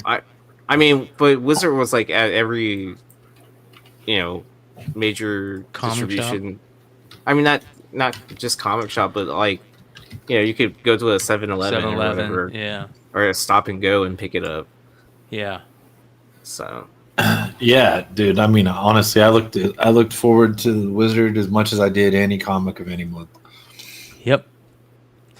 Couple of a bunch of these Care Bear variants or Care Bear #7 sold too recently, which makes me wonder if somebody talked about it somewhere. But you guys know I love all the Marvel 25th anniversary books and the homages. I collect those, and we always talk about how tough the Star books are for those frames. The 25th anniversary frames are tough. So raw Care Bears sells for over $120. I just listed a 9.6 if anybody wants one. Wow. Wait, hasn't that always like traditionally sold high, anyways? Not Yeah, always. but I think 120's up. Yeah. I thought it was more like 40 to 60. Yeah. Oh, okay. And you can get it cheap. Like that looks just the first glance from here. That's a clean copy and it's a newsie. Yeah. So there's that for sure. But like you can still, I'm sure you can get a beater for like $30. Gotcha. Adam asks, does anybody here see comic book convention programs being a good investment? Yes. Depending on the artist that they cover. Yeah. But yeah. Yep. Hey, you guys. Shout out to everybody watching right now. If you haven't hit that like button, please hit that like button. It really helps us out. And shout out to all the new subscribers. We've had a huge flood of subscribers lately. And thank you so much for hanging out with us. If you guys are watching us live, if you guys are catching us on the rewind, leave a comment. Let us know what you think of the channel and the show you're watching. Appreciate it. Constructive criticism is always wanted. And then Bone number 1, a 9.6, sold for almost $5,000. Tough book. One of my all-time Love the grails. listing too. Yeah. Doesn't even say first print, which he knows what he's got. It's kind of like just throwing that fucking shit on the table, man. Cool, though. There's so many printings, and that's so simple. Yeah. Well, he put his minimum price that he's willing to take, and it just kind of went up from there. It looks like. Yeah. And we have some more interesting stuff. Hold on here. 1 second.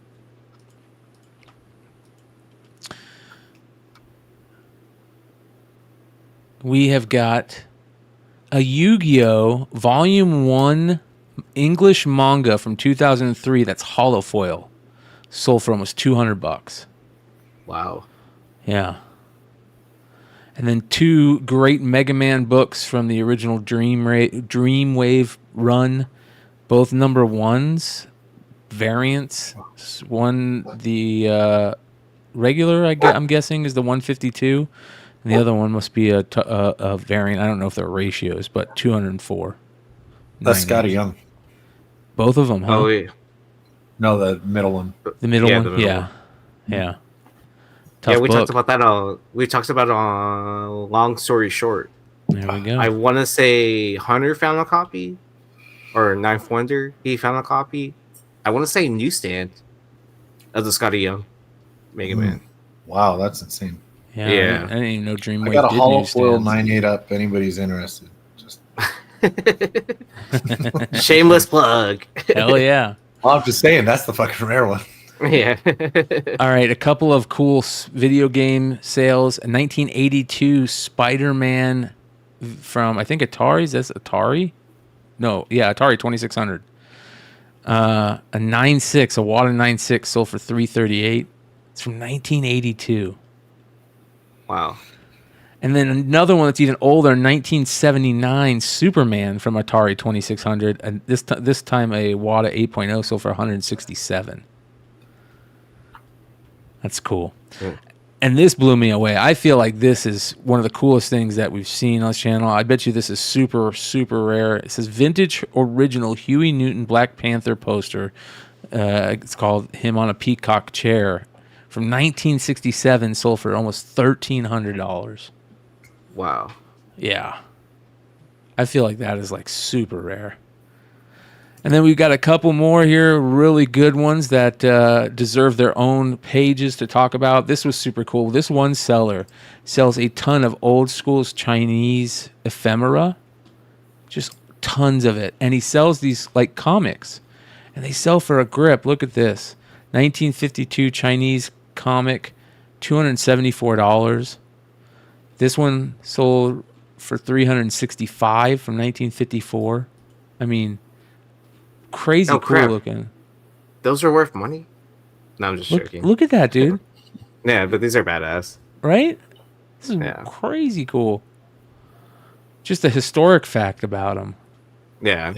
Comics from another things that can be called comics from another country. Communism was probably just starting at that time. It's from a bookstore. It's stamped. Look at the stamps on it. That's just super cool to me.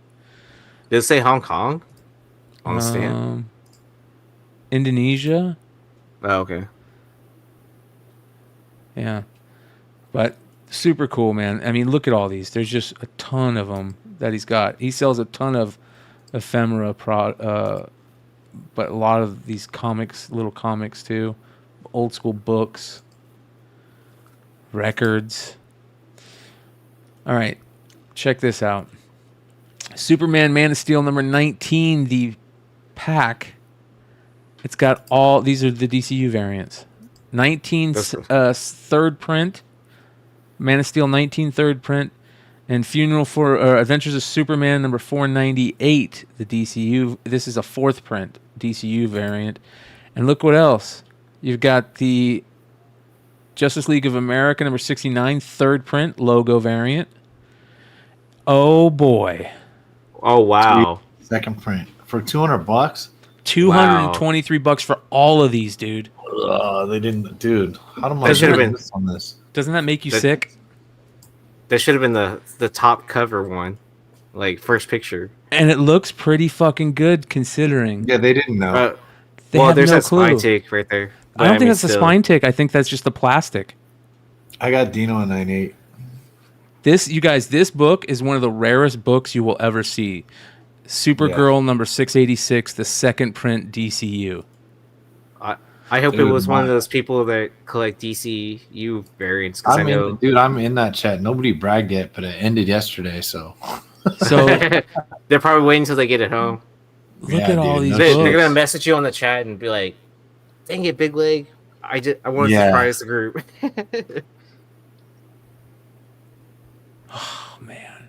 So you're getting 4 of them, 4 DCU variants, and probably the rarest one, right? That's I don't know, but it's sought after. Like there's people like the people I talk to. There's still ones that they're discovering, which means they're rare. Yeah. You know what I mean? But that's well known. That one just happened to be known, but yeah, super rare because people have been looking for it for a long time. So we need to get a show with those people. We should try to get as many people as we can that's in that group that will come on the show and talk about it, and do a DC Universe show. Real quick, shout out to Bronze Age Nerd. He says, "Hey, just wanted to stop by to say what's up, everyone. Thanks for sharing the story earlier. I just watched that bit and appreciate you covering it so well. Anytime, brother. You know you're more than welcome on the show anytime. And great job, man." So, would you think the Supergirl is the more sought after, or the Animaniacs Supergirl fiction one? I mean, to me, I think that's just gonna be preference. The eye of the beholder on that one. Yeah, dude. Yeah. So yeah, preference. Next, we've got this crazy, amazing Spider-Man lot, 100 through 400, sold for $6,100. Let's take a look. He's got all the books in binders, in bag and board, and then in binders like photograph pages. Look at this. It's cool just to have it like that, right? The organization, yeah. I mean, this is pretty like awesome sale. Oh, and wow. These look all in really nice condition. I mean, and he knew which books to highlight. A little bit Props of something right there at that staple. Yeah, but that's still a really clean copy. Maybe something right there. Doesn't seem like a bad deal. Not at all, man. That is just beautiful. These are all really, really nice. Sold for $6,100. Next. This is crazy.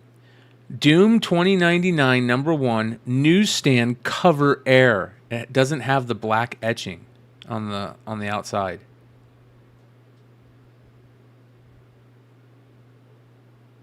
So for $315 raw. Pretty cool. Next we have another tough Transformers book that is super cool. Transformers More Than Meets the Eye #12, the Sgt. Pepper's variant. I love when they do Sgt. Pepper's variants of all characters. Yeah. I love just covers when all characters are on it. Favorite Beatles album? It's up there. I think my favorite Beatles album goes the White Album, Rubber Soul, and then Sgt. Pepper's. Yeah. How about another Death of Superman pack? This one is Funeral for a Friend Collector's Pack. Sold for almost $800. This sold more than that other one, huh? Yeah. That's crazy. Set It's still in contains the all box. 16 comics. It's in the box. Oh, so it's all the whole run of it. Yeah.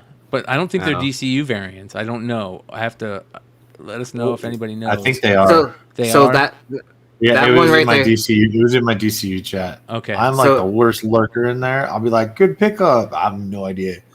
I just a fucking sponge in there trying to figure out what the hell's happening. Yeah, that Superman 75, that blue tent. I'm pretty sure that's a second print. They want to say. Okay. Yeah. So, not bad. How about some original art from Jim Davis, creator Oh, of wow. Garfield? Yep. This is Garfield from December 20th. They put it in the Sunday comic strip, the Sunday paper. Sold for almost $1,500. Do you think if we were buying Jim Davis OA like 5 years ago, do you think it would have been this price? No. Like probably like a few hundred, right? Yeah. Because of the Garfield movie. Yeah. I'm just saying, just in general, like. Well, how about that's pretty People cool. buy- How about this? Calvin and Hobbes signed and numbered lithographs sold for almost $11,000. Jesus Wow. Christ. Yeah, if I was rich, I'd buy that. But a lithograph? Fuck, that is awesome. And there's Well, 1,000 of them? Yeah. Not 10? Yep. Wow. Yeah. So that's pretty cool. Next, we've got Batman number 7. Now, this right here, I wish I would have known about this. I would have probably taken a run at this. It's a 0.5. I get it. Let's take a look what it says. Cover married. Page 32 married. So what does that mean by married? Does it mean that half the cover is real and the other half isn't? No, it means It's a different cover from a different interior? yeah. So it's people Frankenstein that book together Okay. to make it complete. But because you can tell the difference in page quality, probably or something like that, that it's Yeah, from staples, wear, color. Yeah. I mean, I'm sure there's signs with the staples that that it was. This is one of my all-time favorite covers, man. So cool. $542. Next. All right. I've talked about these before. This one looks so good. Friday the 13th special number 1. The last one we talked about was a Halloween one with the signatures like this. This is the Friday the 13th special, signed 5 times. Look how cool. Look at how good the signatures are. It's a great cover. Yeah. The signatures look awesome. The only one that doesn't look good is that one right there. But these all look good. Look at the penmanship on the people that signed it. Every single one is great. All the I like that Jasons, signature. all the 7, Jasons, 8, 9X. and how many kills they had. This one says 18 kills. That's cool. Yeah. So it's all the different Jasons. I like Billy's comment. What does Billy say? Married means from a different book. It also means they actually opened and graded. Lol. Check this out. Jolly Jingles number 10. Look at that freaking cover. I'm telling you, look at that. That is awesome. Nice. I want that. Bro. What a great cover. Danger. If you swallow these, you may see alligators. Yeah. Look at the back cover. Ugh. What the fuck? What is going on? Look at that. It's on the back cover of a kid's book. Ugh. Yeah, of a kid's book. That's what trips me out. Gross, dude. Look at that. Ugh. Talk But about look at that Clay. fungus. Talk about fungus. Fungus on the front and the back. Ugh. How about a Savage Dragon number 193 Todd McFarlane cover? Have you ever seen this? Eric Yeah, Larson it's and fucking McFarlane. rare. Yeah. $675 in a 9.8. Only 4 on the census. Let's go. It's a 1 in 5 too. That's crazy. Oh, so was it like a secret variant or something like that? I don't know. Always love this. Bartika, Floating World Comics, Simpsons and Akira inspired. Floating World Comics. Look at that. Oh, they actually made a comic for this? Yeah. I didn't know that. I've seen that like YouTube animation short where they do basically tell the story of Akira with Simpsons characters. Yep. Yeah, I didn't know this existed. Yeah. Pretty fucking cool, right? Yeah. $333. It's awesome. Next we have a 30th anniversary Spawn number 1 signed and sketched by Todd McFarlane. I don't know if you guys realize how rare this is. Todd will not do sketches. Ever. Dude, only when his kid asked him for like 10 grand. Yeah. If his He kid just needs hands him money. one, and I then he wonder if makes that's it what on this eBay. is. You know? Mm. Where's the seller at? Is the seller in Arizona? Let's see here. I don't know if there's a way to tell. This doesn't look like it because he's got a bunch of old books too. Look at all those books. Beautiful books. Holy shit. 9.9 signature series. Whoa, look at that Whitman Flash. That's gorgeous. Was that Spawn drawing? Was that just raw? Yeah. Oh wow. I mean, I guess it's just so rare anyways that, people will just pay for it. $2,800. No COA. So maybe that is his kid. Who knows? That's true, by the way. This is crazy. Nice. 1968 Marvel Marches On pencil. It says Marvel Marches On in there. It was from the Marvel Marching Society, Merry Marvel Marching Society and Marvel Mania. Sold for $229 for the pencil. Yeah. All seems for like a deal. pencil. How about this? I've never seen this cover. I need to get this cover now. Wonder Woman number 122. Wonder Woman battles a skyscraper. A skyscraper. Get it, girl. Right? Holy cow, man. I mean, there's some great Jeff Jones, Wonder Woman bondage covers. We all know that. But this is crazy innuendo cover. She's kind of like caressing the shaft and doing something with. Whoa, she putting that in there or taking it out? What is going on? Some kinky shit. 1 and 2. Sold for $160. How about this? Let's get into some baseballs. Goose Gossage signed baseball that says Pine Tar Game. Fuck George Brett. Oh yeah, that's a good purchase right there, dude. Right? That's a pretty good one. How about this one? Johnny Damon. Trump 2024. Fuck Biden. Oh shit. Oh my god, dude.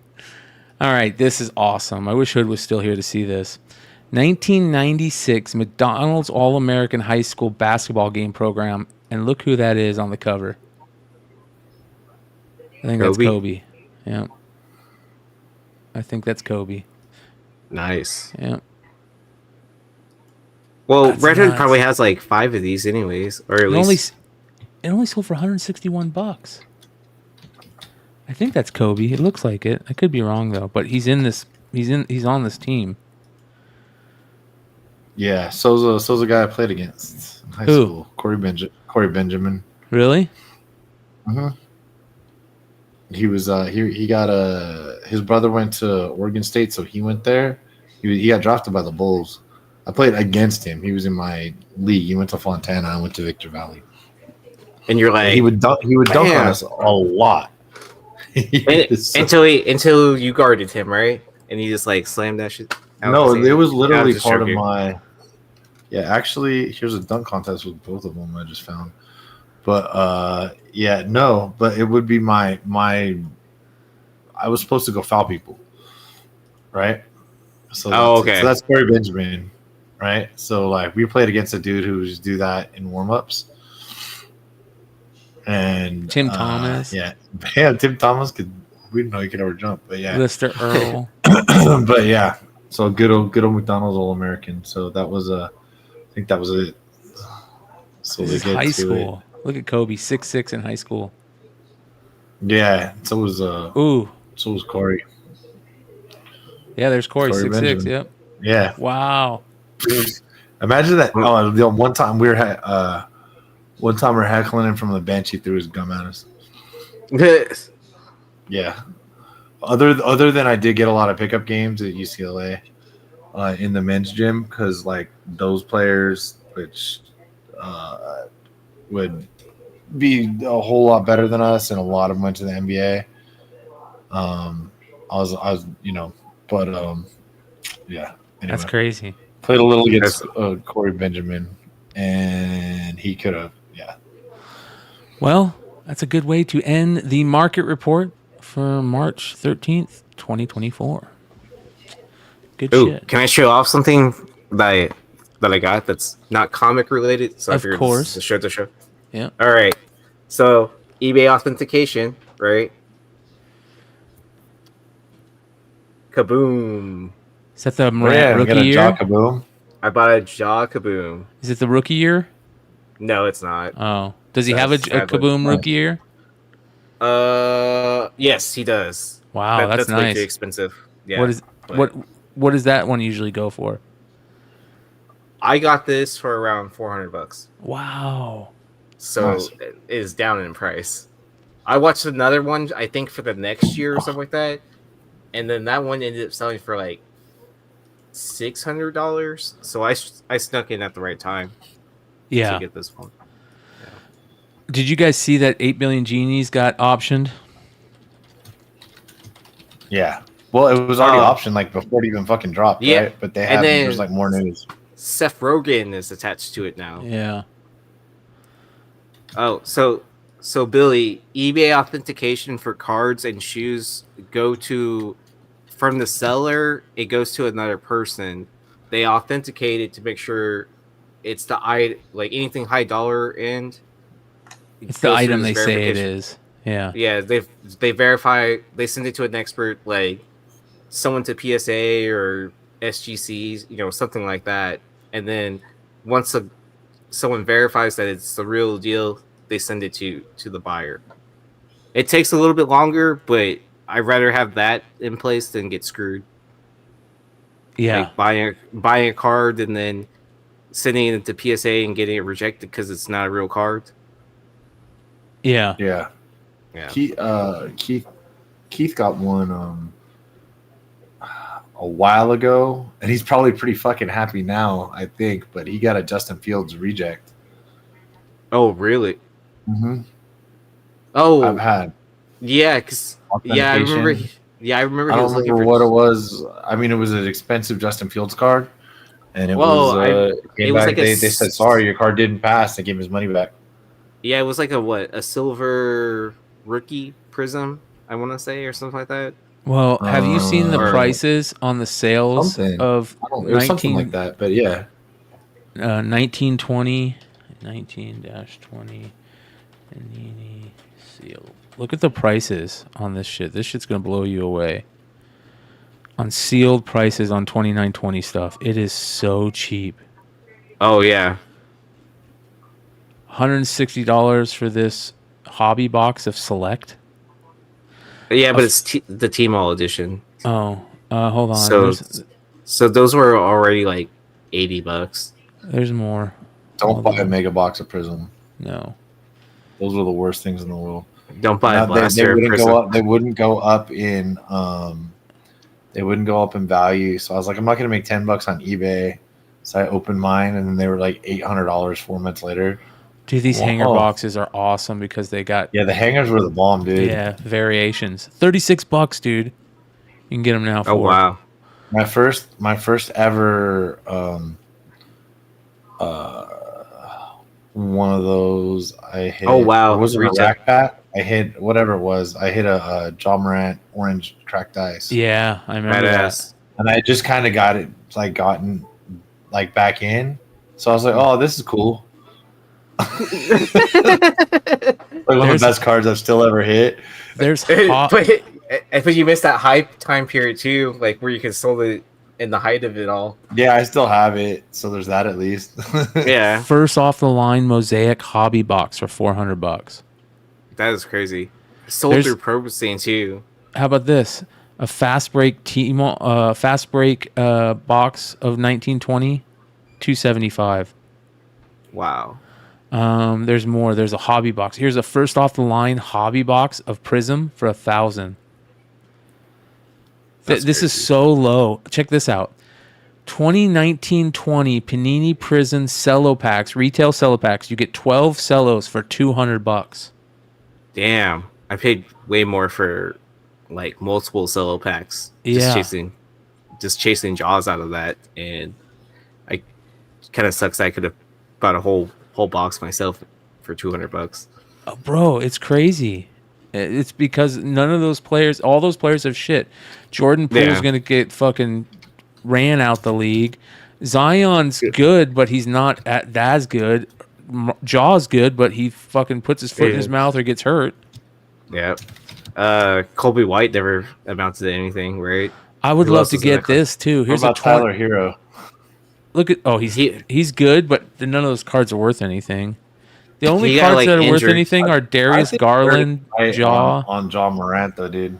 I think Aaron's right on John Morant. It's the talent, right? He's young. He's got a lot ahead of him. Like this is probably your last good buying time for John Morant. Look at this. Right. 2020 Panini Prism football cello pack box. The Burrow and Herbert rookie year for $400.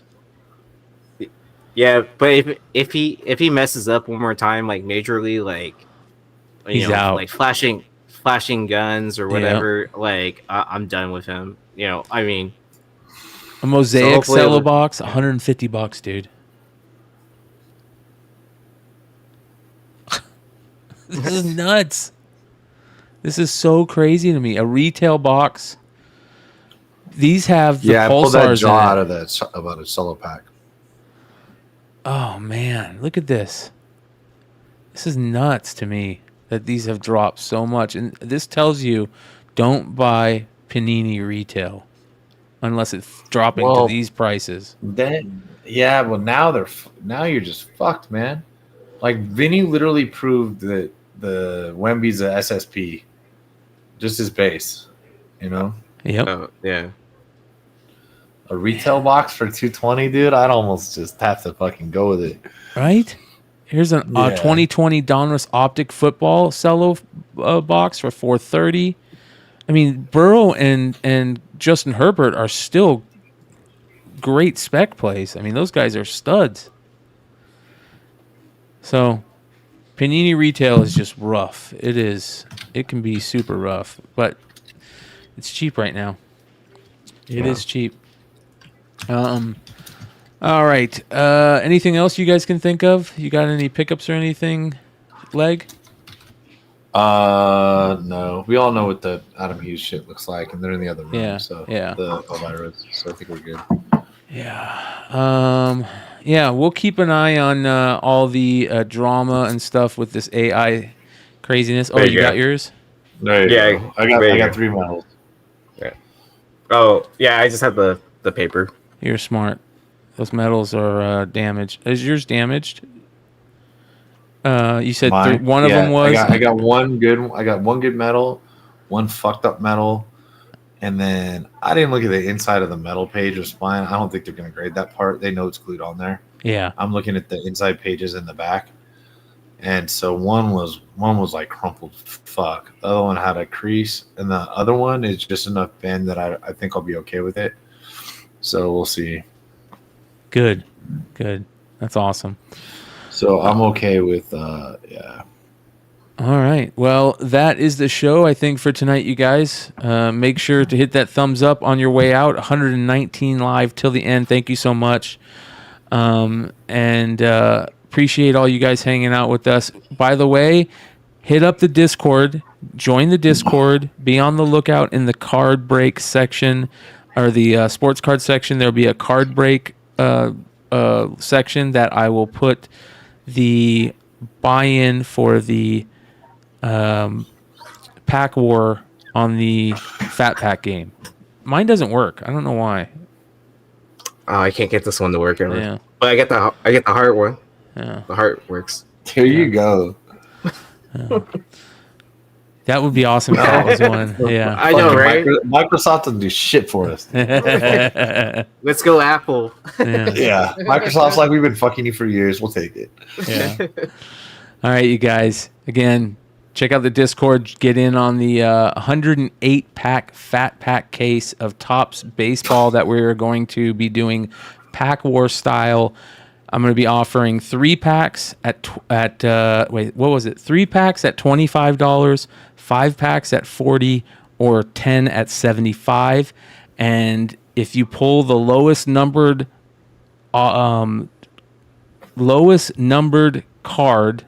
card, you will get everything from that case. Not base, but rookies, inserts, and hits. So you win the whole thing if you pull the lowest number card. So it's kind of a fun little pack war game that we're going to be doing for the first case. And then we've got we got a hanger case coming Tuesday, and we have another Fat Pack case to break too. So that will be in the Discord for the first break, and I think I'm going to do the other ones on through eBay Live. So I'll update you guys on that. Make sure you guys are following BigLegg. He's got a lot of big stuff coming. How's the website going? Things are going good. Hopefully, final stages of everything, and that's what's going on. Awesome. And then, of course, make sure you guys go check out Yee's band. You got touring dates coming up? Our guitarist is moving back to Houston next month, but we are playing a show this Saturday in Houston. If you're in Houston, we're playing at Trip 6. So, like, this is like the diviest of the dive bars you can get to, but there's some pretty good bands playing. Even better. All right. Yeah. Check out all the links below. We'll see you guys next time. We're out.